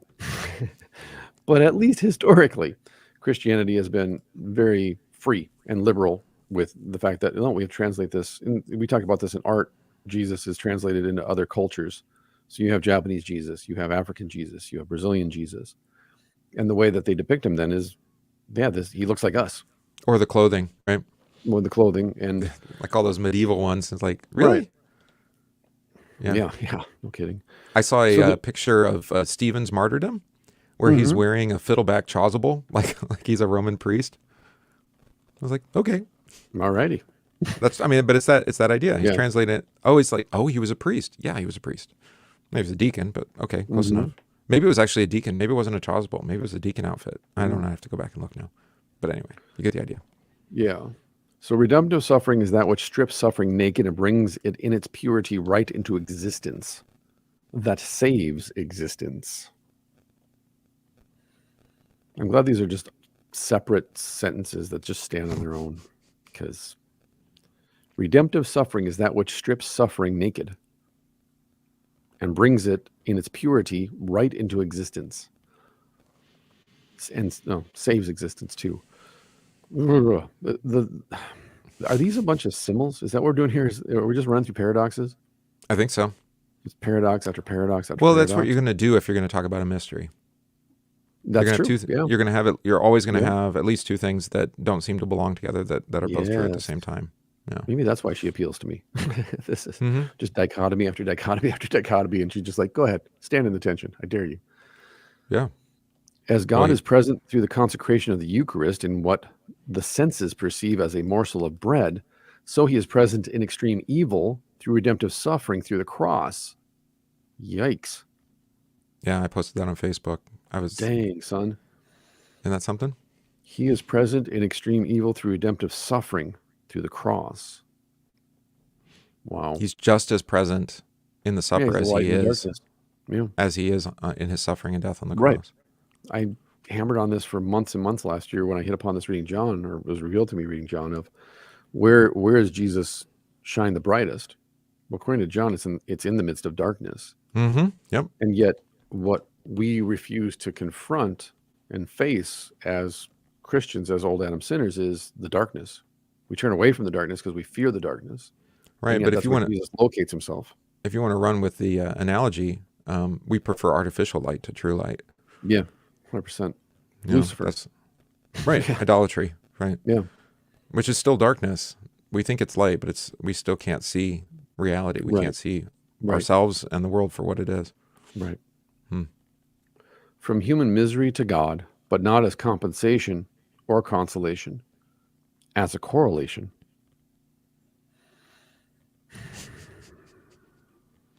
I told you it gets more intense as we get to the end. Human Here. misery to God. Human misery to God is not a compensation. Right? It's not to compensate for misery. Uh-huh. It's not to console us. That is, it's not supposed to comfort us either. But rather, it's a correlate. His We have a suffering God is who our suffers. suffering. Yeah. Our misery is his misery. It's no longer I who suffer, but Christ who. I'm sorry. It's no longer I who lives, but Christ who lives in me. Mm-hmm. Yeah. That he takes our suffering into himself. Yeah. And he dies for it. Yeah. He dies with us. He dies for us. Yeah. Right. It's not quite the Joyce exchange, No. but it pushes there. It sniffs around that tree. Well, and we do have it in a hymn. We actually call it a consolation. Be thou our consolation, Yeah, when we right. die. Yeah. The cross is our consolation. How does it console us? What does that word even mean? I guess Right. it's important to know. Console. Comfort received by a person after a loss or disappointment. Right. Interesting. Yeah, it's gonna take me longer than Holy Week to digest all this. This is like just a whole bunch of Thanksgiving dinners piled up one after the other. Mm-hmm. I don't think everything is necessarily good for you. Like I said too, though, if you love words, this is definitely for you. There's a lot to chew on here. Okay. There are people for whom everything is salutary, which brings God nearer to them. For me, it is everything which keeps him at a distance. Between me and him, there is the thickness of the universe, and that of the cross is added to it. Here we go. For me, it's everything that keeps him at a distance that brings God nearer to me. Well, because then you're left with the cross alone. Yeah. As being the connection, the correlation. Yeah. Between me and him, there is the thickness of the universe. That of the cross is added to it. I'm sympathetic to this because I am opposed to the idea that we find. I mean, Jesus is present in your neighbor, right? He's present in this world, but he's not particularly present there with the forgiveness of sins for the forgiveness of sins. Yeah. right? And it seems to me that that's what she's doing. She's kind of isolating that as being separate from all the other ways that we think God is nearer to you. Nearer, my God, to thee. The hymn. Yep. Suffering is at the same time quite external with regard to innocence and quite essential to it. There's more on this, by the way, this next paragraph. Yeah. She's almost ecstatic at this point. Suffering is at the same time quite external, because it's physical, with regard to innocence, and quite essential to it. Blood on snow, innocence and evil. Evil itself must be pure. It can only be pure in the form of the suffering of someone innocent. Now, see, right here, come on now. What are you doing? Blood on snow, innocence and evil. Evil itself must be pure. It's almost like she's gone into a fever dream at this point. But you get it. Even the grammar and the syntax, she's just like, I'm just going to, it's just coming now. Jesus' suffering is not a halfway suffering. It's not a partial suffering. It's not just a picture of suffering. It's not a suffering that we imitate. Only be pure in the form of the suffering of someone innocent. It's pure evil. Yeah. Because he dies without sin. Yeah. He dies for sinners. He dies, the just dying for the unjust. Yeah, God made him to be sin who knew no sin. Right, but it's called evil. Yeah. At least, it appears evil, I suppose. It appears evil, right. Well, it's evil to God because it's unjust and it's evil to us. Well, remember, this is like the primary opposition that the radical atheists had to Christians. I know that's kind of fallen by the wayside now. There's a few of them still walking around, but like Dawkins is pretty much checked out Yeah.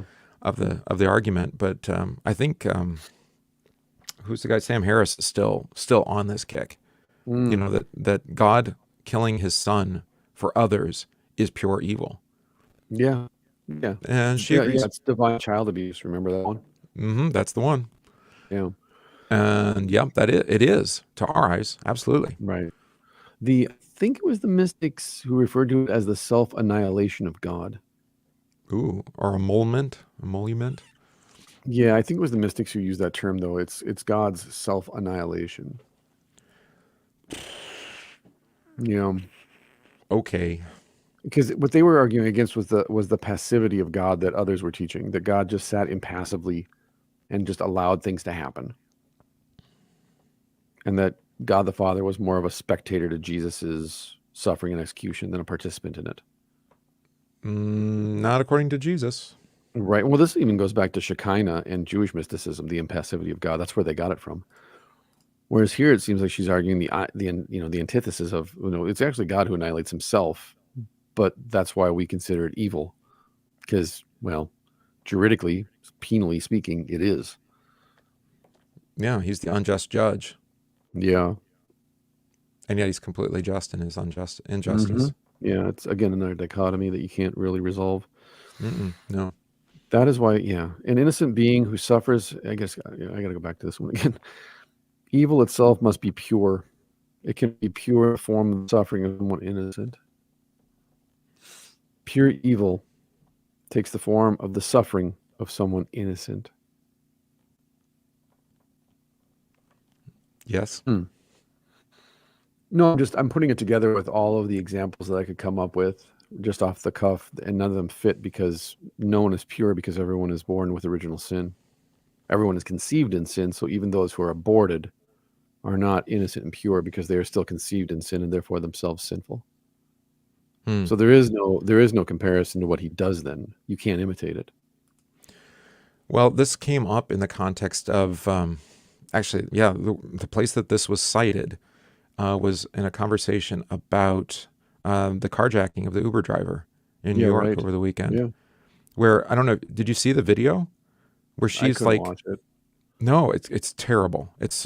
But the two ladies that carjacked it and wrecked the car, right, and killed the driver. Yeah.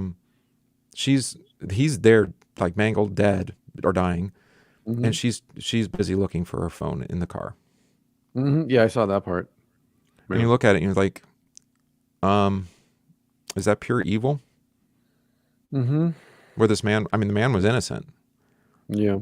And he's suffering, and you, meanwhile, are too busy trying to find your cell phone. Yeah. So, sorry to shift hard gears from that to this, but so Weil's book, Gravity and Grace, which I'm ordering, was actually published posthumously by a farmer because apparently she died and it wasn't natural causes. It was untimely. This is her first ever publication. Gustav Theban, the farmer to whom she had entrusted her notebooks before her untimely death, compiled in one remarkable volume a compendium of her writings that have become a source of spiritual guidance and wisdom for countless individuals. The book itself is a bestseller under Roman Catholicism, number 47 in books on Amazon. Okay. Number 184 in modern philosophy, and number 202 in religious philosophy. So the Roman Catholicism thing that we were talking about earlier was not off base, actually. No. Yeah. Well, coming out of France, that makes sense. Yeah. Heretical theologian, brilliant, insightful, and unique. She is referred to as the Red Virgin. Really? Yeah. Don't know why. That's just what they're referring to her as, the Red Virgin. Well, should probably be not endorsed fully by the church. So she does fit on our banned books thing. So here's a 1-star review. I didn't find anything remarkable. So the subtitle is An Exercise in Defining Terms. I didn't find any remarkable philosophy in this book. What I found was a pointless exercise in defining words. to have some heavy duty meaning and then saying these words repeatedly. Mm-hmm. Yeah. Yeah. Mm-hmm. Yeah. I'm with you on that. I'm with you on the review. I just think it's awesome. So, innocent man suffers, sheds the light of salvation upon evil. Such a one is the visible image of the innocent God. There you go. An Yep. innocent being who suffers sheds the light of salvation upon evil.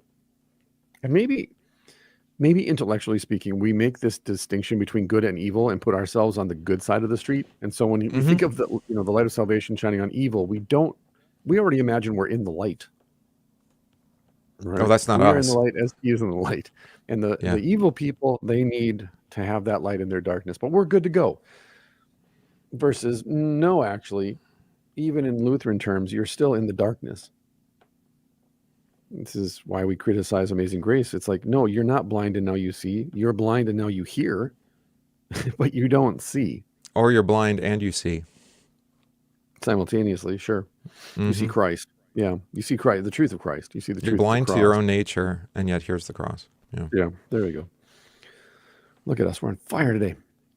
An innocent being who suffers sheds the light of salvation upon evil. Such a one is the visible image of the innocent God. So to become like us in every way, he must therefore become evil. And not just evil, but the greatest, the purest of all evil. But in order for him to become that, he must suffer as innocent. Because he is innocent. This is good stuff. This is heady.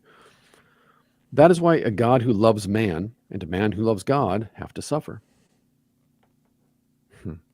Well, happy innocence.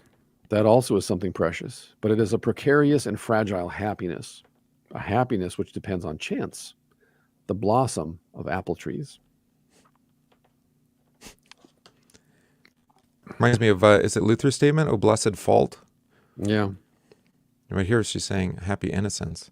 But Luther does that. He says that the cross, the fault, the suffering there is a blessing. You're like, how's that a blessing? How are those good words? Yeah. Happiness is not bound up with innocence. Oof. Because no one is innocent? Well, one, yeah. Only one. And two, there's only, the gospel is only sweet after the law is preached lawfully.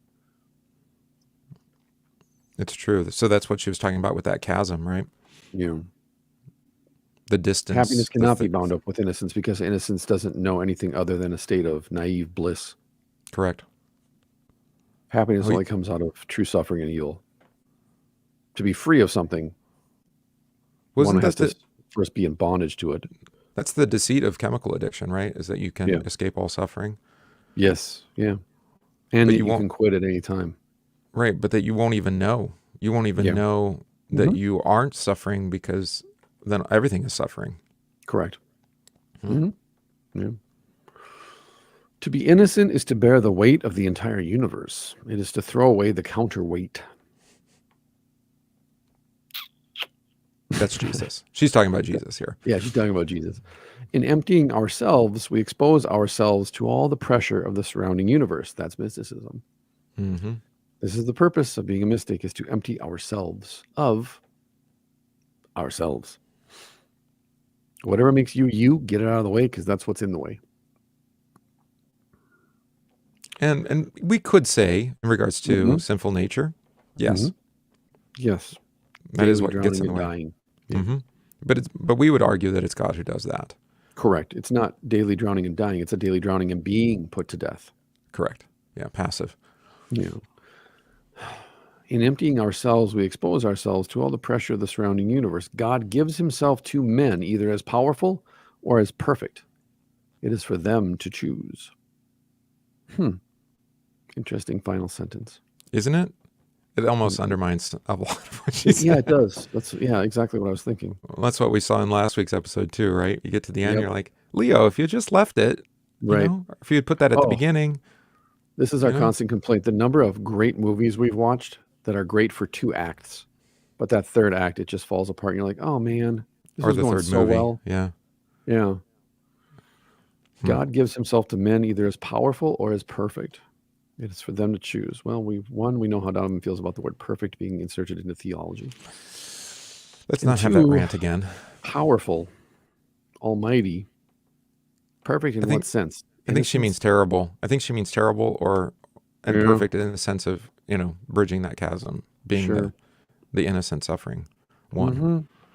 Right. And it is true that you do have that choice of how you relate to God. Right. And the answer to that choice is always, God here's as the thing too, though. as the All right. wizard or something. I'll throw this out there for the sake of our conversation. We can let this lead us to our conclusion. But in The Will to Power by my friend Freddie, the will Friedrich. to power, the power he's talking about is self-overcoming.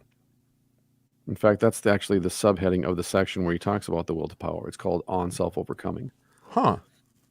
And I'm not suggesting that maybe that's where she's going, but if I were to read this and know nothing about her and having read Nietzsche, I could definitely see where that would be a part of what she's saying, that God's overcoming, again, God annihilating himself for our sake to overcome us, because what is impossible for us, which would be self-overcoming, is not impossible for him.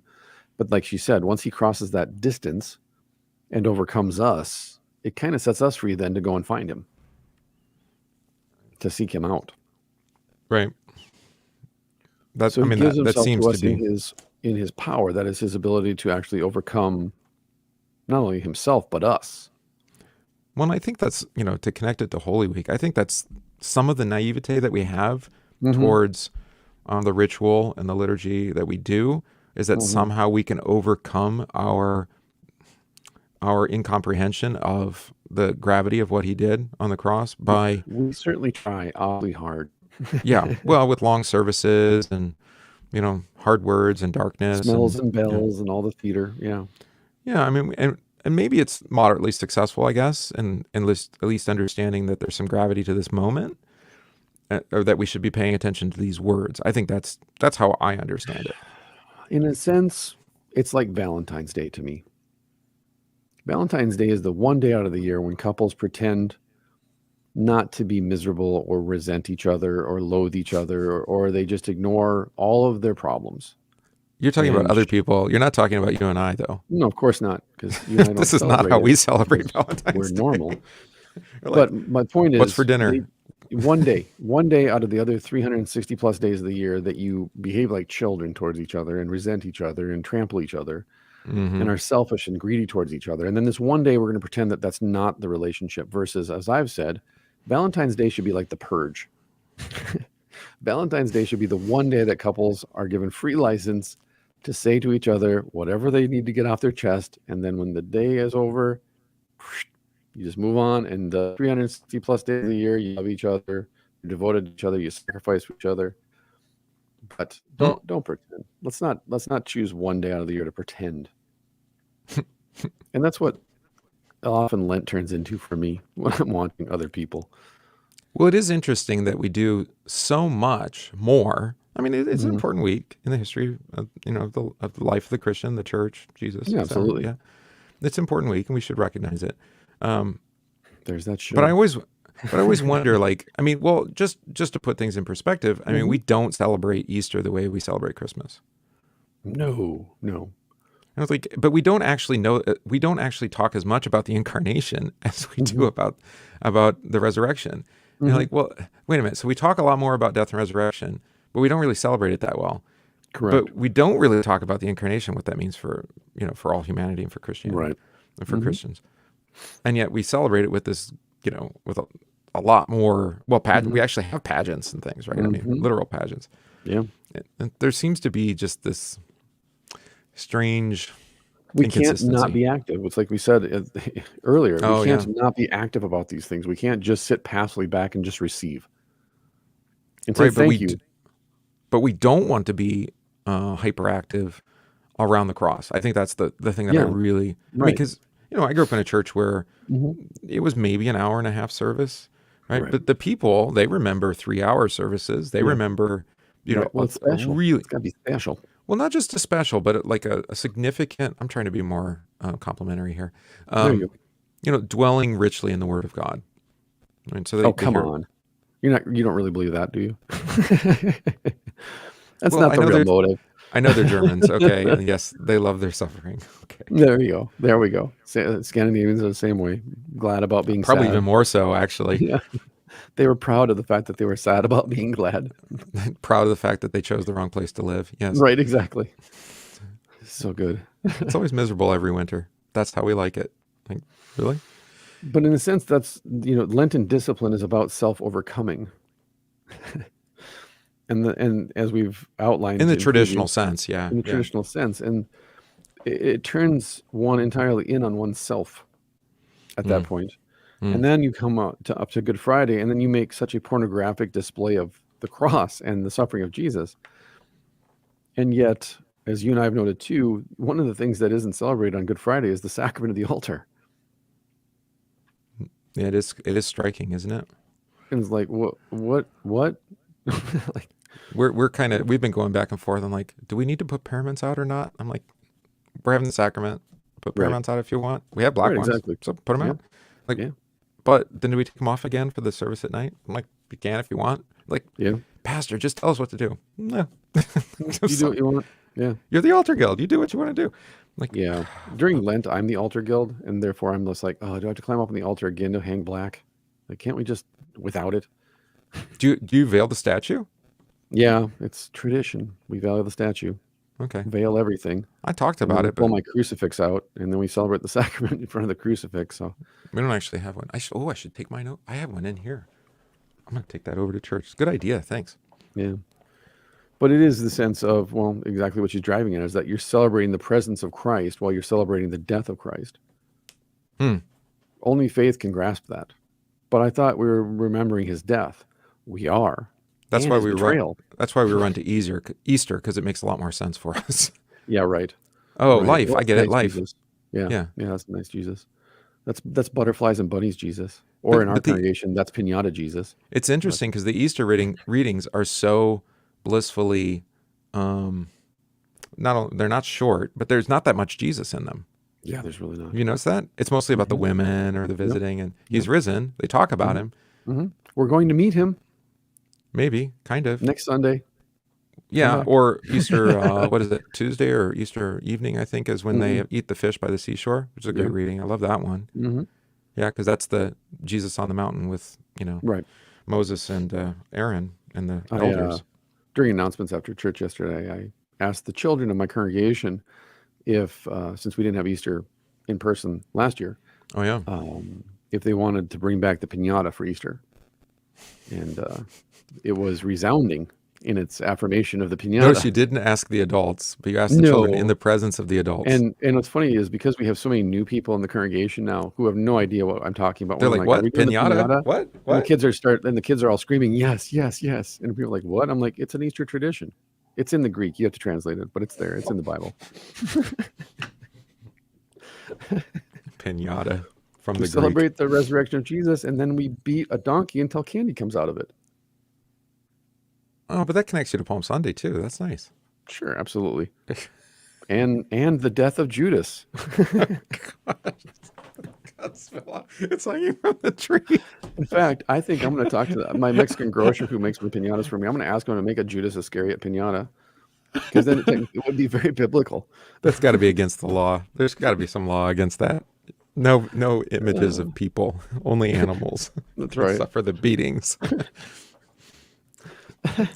Well, thank you, Simone, for that pleasant. That was fantastic. I just ordered the book while we were reading, actually, because you have to let me know how it is. Now. Yeah, it seems like she's not. I mean, maybe because she died young, because she would have been, let's see, 1909 to 1944. So she was only 35, which is my age. I mean, she didn't have enough time to really go too far off the rails, mess it up. She's just kind of in that moment where everything crashed into. It's interesting from reading the comments on the reviews of the book that people are well aware that she's heretical within the Roman Church. At least she's declared heretical, and yet she's close to the top 100 best-selling Roman Catholic books on Amazon. She's just right on the other side of 100. So it makes me curious to read more of her then, because like I said, Flannery O'Connor is one of my 3 favorite authors, and the Roman Catholic Church acknowledges that she's a devout Roman Catholic and a very important Roman Catholic. Just don't read a lot of her stuff where she's kind of hypercritical of the church. And so it's this sense of, I was watching this documentary about the making of a movie in 1971 called The Devils.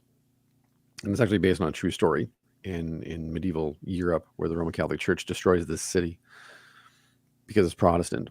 And in order to do that, they have to get the guy who's in charge of the city at that time out of the way. And the only way to do that is to basically get him accused of heresy so they can kill him, and then they can destroy the walls of the city and drive all the people off. And when it came out in 1971, at that time, the American market was 60+% of the money that movies would make in the world. So America was the number one, market. And everyone thought, well, they were making this movie, which is about the Roman Catholic Church, and it's extremely graphic. Oliver Reed is the star, if you know who Oliver Reed is. And again, another man's man. But everyone thought, well, this is going to do great in America because it's critical of the church. It's graphic. There's an orgy with nuns in it. And all this stuff is, again, all of this stuff is written. It's all based on historical documentation. Yeah. So like, oh, this is going to do great in America. And it bombed in America. But it did great in Roman Catholic countries like Spain and France and Italy. And so I was watching this interview within the documentary, and he was asked, like, what was the reception? He's like, well, in Roman Catholic countries, devoutly Roman Catholic countries, the movie was extremely popular because it was hypercritical of the Roman Church. But in a country like the United States, which isn't connected to that history like Europe is, it didn't do as well because they have a different set of historical traditions and historical institutions that we're critical toward. And the papacy isn't one of them here. And so I think in that sense, too, when you read this outside of the United States, I bet you it receives a totally different reception than it would here in the United States. Especially even if you're not a devout Roman Catholic, this is just Thanksgiving dinner. And I know a lot of Protestants that would really love reading this stuff during, it's like reading John Donne during Lent. John Donne's a mystic. Right. Speaking of, we've quoted him. Well, like, and I think it's important to know, and we know this especially like from the Dead Sea Scrolls, the new scroll, one of the new scrolls they found, was that this is an old tradition. I mean, the Jewish mystics is not a medieval. It's not just a medieval thing. Right. No, it goes way back. Yeah. I mean, before the time of Christ, there are similar kind of mystical approaches, and that Christians just pick up on that. So, I mean, it's an old tradition, if you like, if you want to call it that, or a way of approaching things. I don't know. What the benefit is. I mean, the question. I mean, she's a controversial figure, like you said, heretical. Some people say she's Marcionite. She says there's two gods. Some people don't. I mean, but that's the thing with mystic writing. Is a lot of times they're not very clear. Right. And they don't have the the dogmatic right angles that we want. Well, that's what I was about to say. Is that as far as church doctrine, they're kind of fast and loose with the rules there. Yeah. Because they skitter off into speculation, and they're trying to find words to describe things that are indescribable, and they're frustrated with the language of dogma because they find it too rigid. And so I think in that sense, it would be very interesting. I'm very interested to read more of what she wrote then and see if she holds it like this and it's very tight. And like we talked about throughout this, she butts up against what we would consider like the Lutheran simul, like holding that paradox in tension. But yet she spirals off into these flights of fancy about God, the universe, time and space. I mean, I suppose like a hardcore Roman Catholic would look at like our confession of the simul as being a mystical teaching. Yeah, absolutely. I mean, it does because it's and a lot of Luther's teachings would be perceived that way. And of course, he had a fondness, especially early on. Well, early on, he was sympathetic to the mystics. He was sympathetic. That's a good word, right? And so, the paradox is coming out of that, as we saw in this writing as well. Yeah, there's these paradoxical statements. You're like, well, that's how the Bible speaks. Right. There's this and there's this. Well, how can that be? Well, that's how it is. As you noted, when you go to John's Gospel in particular, you kind of got to just let things stand in stew. They marinate in mystery. Yes. I and the Father are one. No one comes to the Father unless, it's like, what? What do you mean?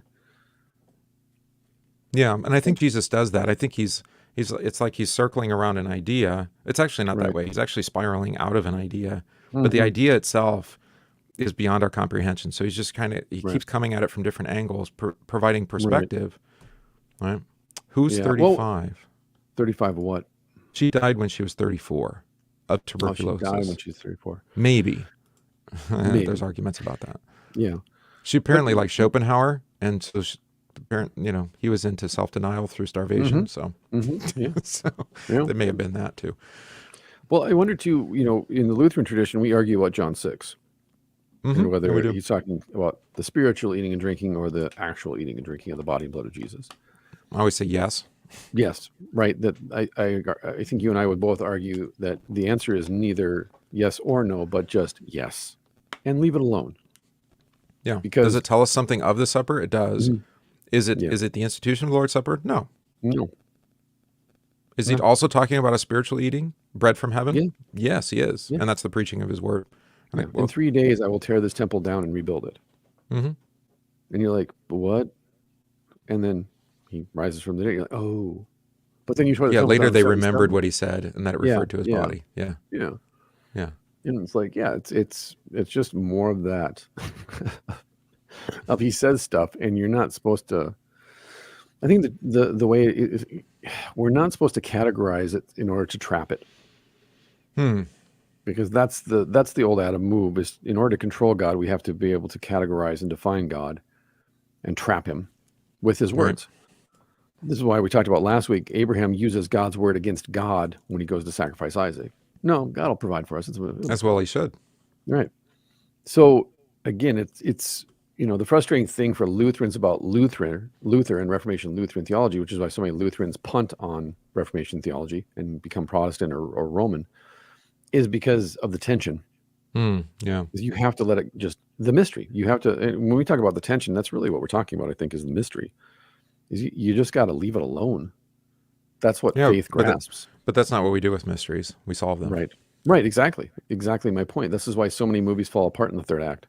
Because it's the establishing of the mystery itself that's the most titillating and provocative. Whereas adding the unicorn at the end of Blade Runner was actually a brilliant move because it allowed the mystery then to stand. Correct. Or the spinning top at the end of Inception. Correct. Yeah. Another example. Yeah. Oh, and it drives people crazy. Nolan drives people crazy that way. It's like, well, what was that all about? Right. Why does that have to be about anything?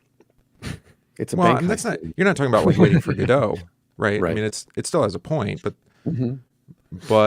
it allows for layers of meaning and explanation. It allows for criticism. The pun, but this is the point of her essay: is that we can't not have a point.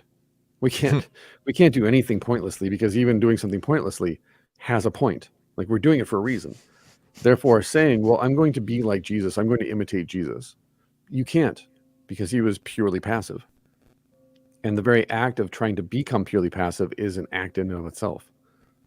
Because you're choosing to act. Yeah, he didn't choose, it was forced upon him.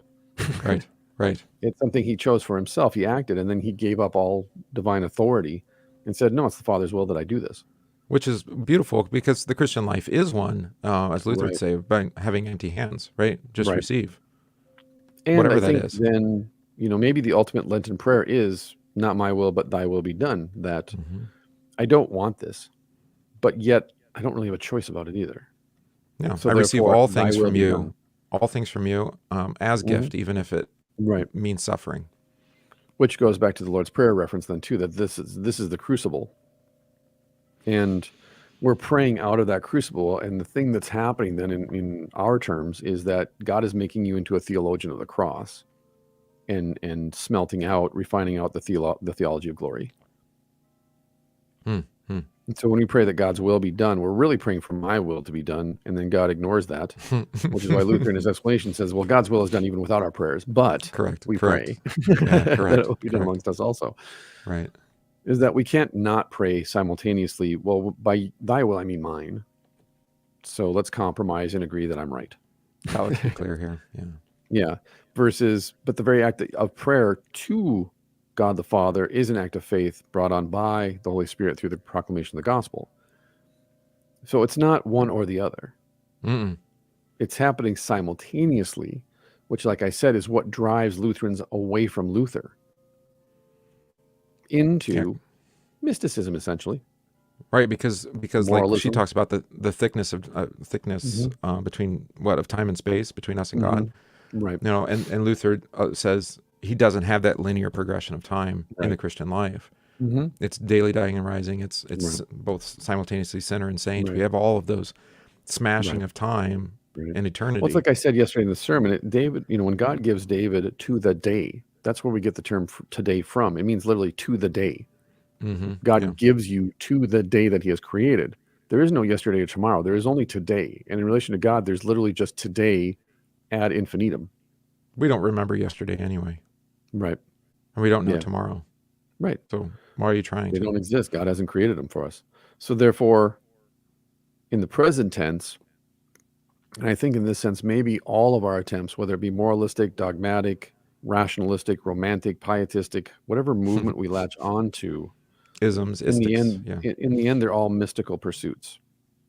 Even the Hegelian dialectic is a mystical pursuit because it's attempting Yeah. to internalize something that's happening externally, Mm. to And to make sense of comprehend the something universe, that, to yeah, order the universe, to yeah, give ourselves a exactly. sense of control. And that's all that is. You turn towards moralism, it's because you're trying to control what's out of control. Same thing Hmm. with romanticism and your feelings, same thing with rationalism and your mind.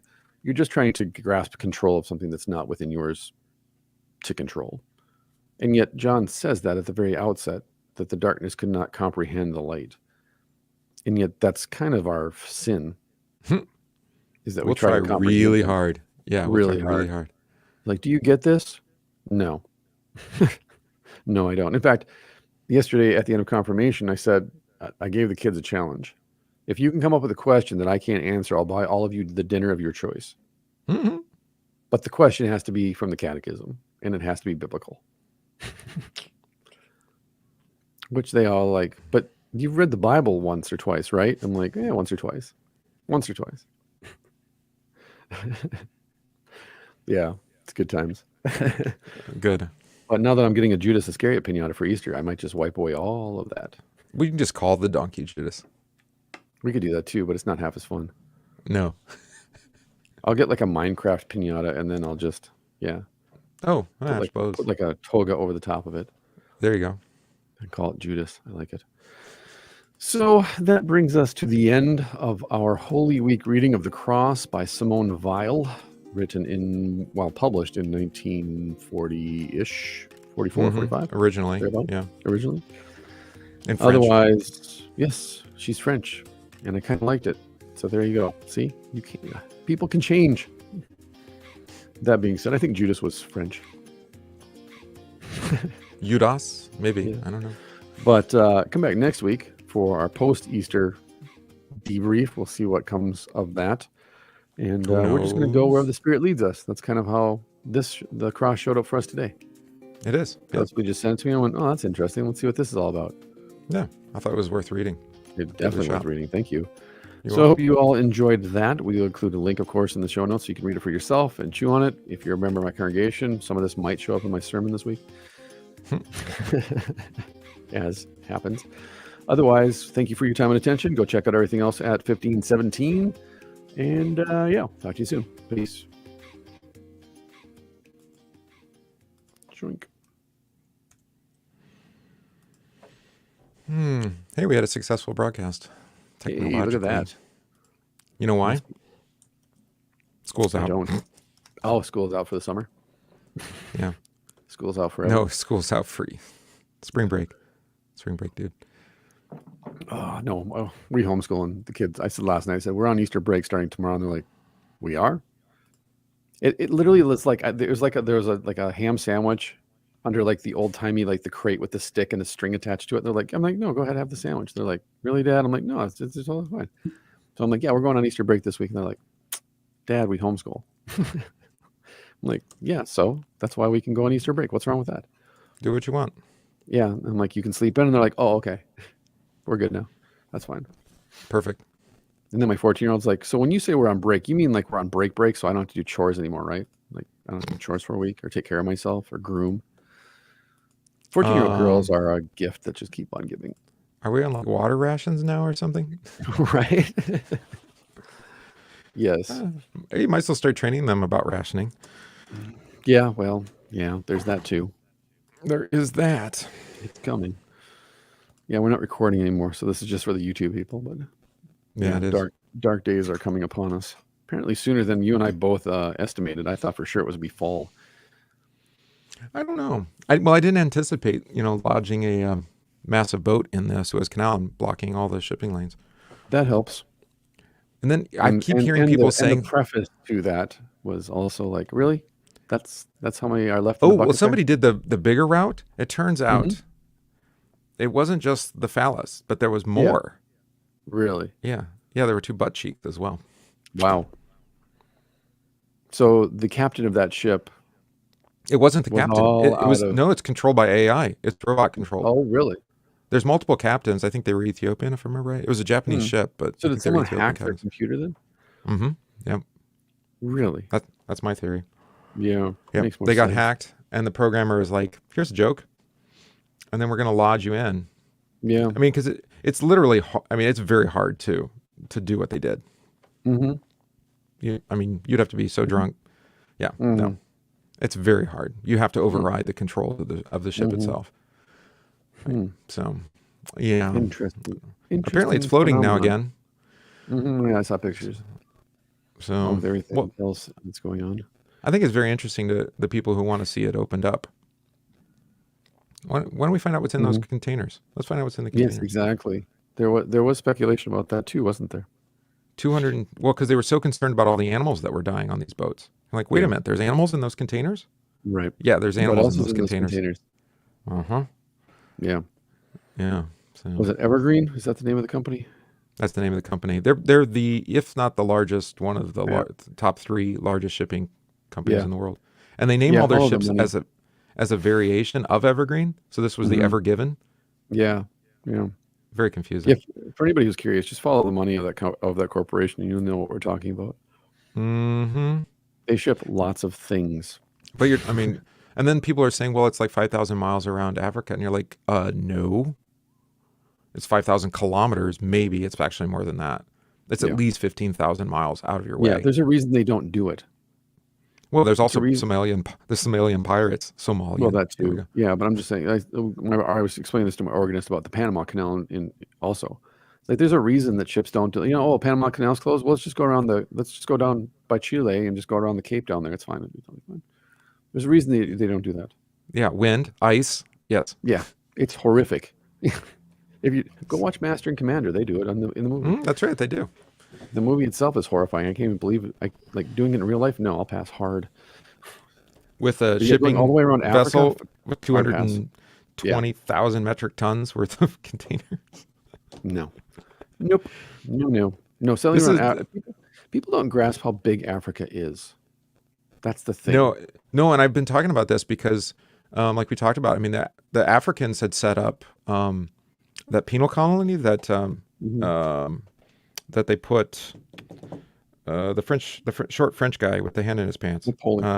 Napoleon. Yeah, where they exiled him, Saint Helena. That was actually had been set up by the Africans. They had in their shipping or in their sailing. They had set up homes there. They were dwelling there, and they were massacred by the English. I think it was or Belgium maybe that found it first, but they didn't find it first. They've been out writing. Yeah, Saint Helena. They've been writing out African history out of the histories to present them as these tribal, backwards people. Yeah, and they're not. No. Like we talked about the batteries last week, right? In where was that? In Egypt, they talk about the batteries. Ethiopia. Ethiopia had run. They had basically modern running, plumbing before the Romans did. You're like, wait, what? No. Yeah. I'm like, fine. These are not third world nations. No. As one economist pointed out, the reason that the Europeans ended up defeating the Africans when they encountered them is because of our thumbs. We were really good at making windmills and cannons. It does work. Yeah. And so, Elba, that's the first one. So Napoleon was on Elba twice, and then he died on St. Helena. That's how it works, right. I think that's and apparently he had like multiple servants and things, but he still complained about the food. Constantly, yeah. Yep. It's like, you're in exile, dude. You don't have any right to complain. You lost, buddy. You lost. Yeah. No. So, yeah, it'll be interesting to see where this goes. We're collecting all of our resources for our raised beds, our new composting, our water gathering. Yeah, no, Hmm. we got a lot of stuff going on. Once it Yeah, gets a because I little mean, bit who warmer here. knows? They don't know. I mean, it's at least $400 Well, I'm going billion. to be completely shut down. It doesn't matter because I'm not getting vaccinated. So, Yeah, you saw that also includes commerce yeah, that's the big one. in the Commerce. proposed one. It's like, I what do don't you care mean by about I commerce? don't care about the travel stuff, but the commerce one. Like, That's how what they're do you going mean to you force can't it. buy or sell without a permit? Mm-hmm. Yeah. Oh, Yeah. and they do have the Commerce Clause, so it's constitutional. Correct. Yep.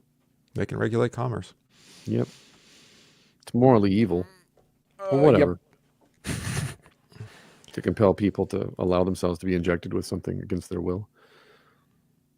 For what purpose? Nuremberg something something. Said we never do that again.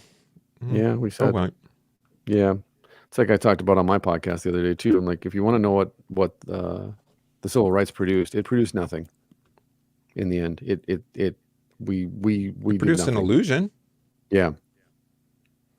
Like all the years you and I were growing up in the 70s and 80s and everything we were taught about civil rights and Mm-hmm. fighting against prejudice and bigotry and judging people by the content of their character. And this is the fruit. Nothing. We're just going to ignore all of it. You hate to laugh about it, but Well, it's I don't just know so how else you absurd. respond. I don't know how else you respond to it. It's absurd. And being a pastor in this climate is just, it's ridiculous. Because like I said, I'm on a complete island now. Like it doesn't matter what denomination they're all doing the exact same thing. And that's why I've got people coming to me left and right. Like I said yesterday, the number of visitors on Sundays is ridiculous. Because we're again, the only way you come to my church is if you actually deliberately want to come to my church. Yeah, Like, no, it's completely intentional. You don't stumble on it. yeah. So I mean, that's our blessing. That's a gift to us that we're basically this little oasis in the middle of all this other stuff, and people aren't aware of us. But simultaneously, then you get this weird culture that we're creating here, and this weird community that we're building of people that are just completely anti-mask, anti-vaccine for the most part, except for my old timers. Mm-hmm. But there is a clear divide in my community. Then, like Gen Xers are like, yeah, we're not having this. But all the boomers and all the millennials are like, we have to do this. Yeah. And I mean, I don't know how you don't wade into it. How do you avoid the conversation? Well, you just capitulate Preach to it. Nietzsche. I guess that's how. You just preach Nietzsche. He takes care of it for you. There you go. He's a good palliative. But no, I mean, it's like Melody pointed out earlier. It's like, who's going to stand up? Well, it's not a conscious choice. You just keep moving forward. Mm-hmm. Yeah. Mm-hmm. Yeah. What else are you going to do? You preach what you're given to preach, and you teach what you're given to teach. And and seeing things as distinct possibilities, almost definitive possibility. Yep. Because they tell you their playbook, they tell you what they're going to do, mm-hmm. and there's not that much resistance, or not enough resistance. Right. No. That can give you some despair, but on the other hand, you just say, well, so what? I'll deal with it when I get to it. Last summer or fall, we started talking about soft totalitarianism. We did, yeah. Warning people about that, and well, this is what it looks like. I think I got that from Rod Dreher, if I remember right. Yeah, I don't always like, but he coined the term. No, I think this is the way it's going to be, though, is that people like you and me will be allowed to have our cute little podcasts because it's not going to move the needle, socially speaking, politically, culturally, and not dramatically anyway. We're going to be so marginalized, anyways, by both society and the church that we'll become a subject of our own podcast at a certain point. We will be banned. Oh, it's like the Weinstein's always talking about themselves and their experience at art in college. Life. Yeah, but it's like they won't have to like delete this or kick us off the platform because they'll just turn us into a source of mockery or derision or a morality tale. Like, don't become like them. White evangelical QAnon believers or whatever. Yeah, right. Whatever label you slap on it.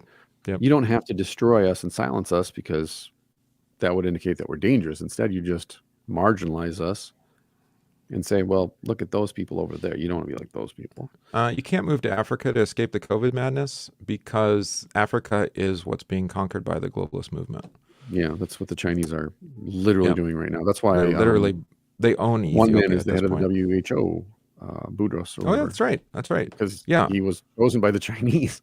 Well, and the globalist state will be based likely out of South Africa. Best Right. guess. But anyway, Yeah.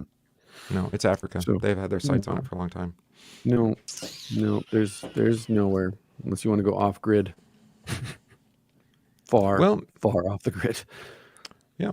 Well, I mean, maybe that's what Elon's setting up with his Starlink. An internet that's not dependent on the rest of the internet. Let's stop pretending he's not. Well, he'll be the totalitarian despot, but which one do you want? Right, exactly. Yeah, pick your the despot. devil you know her.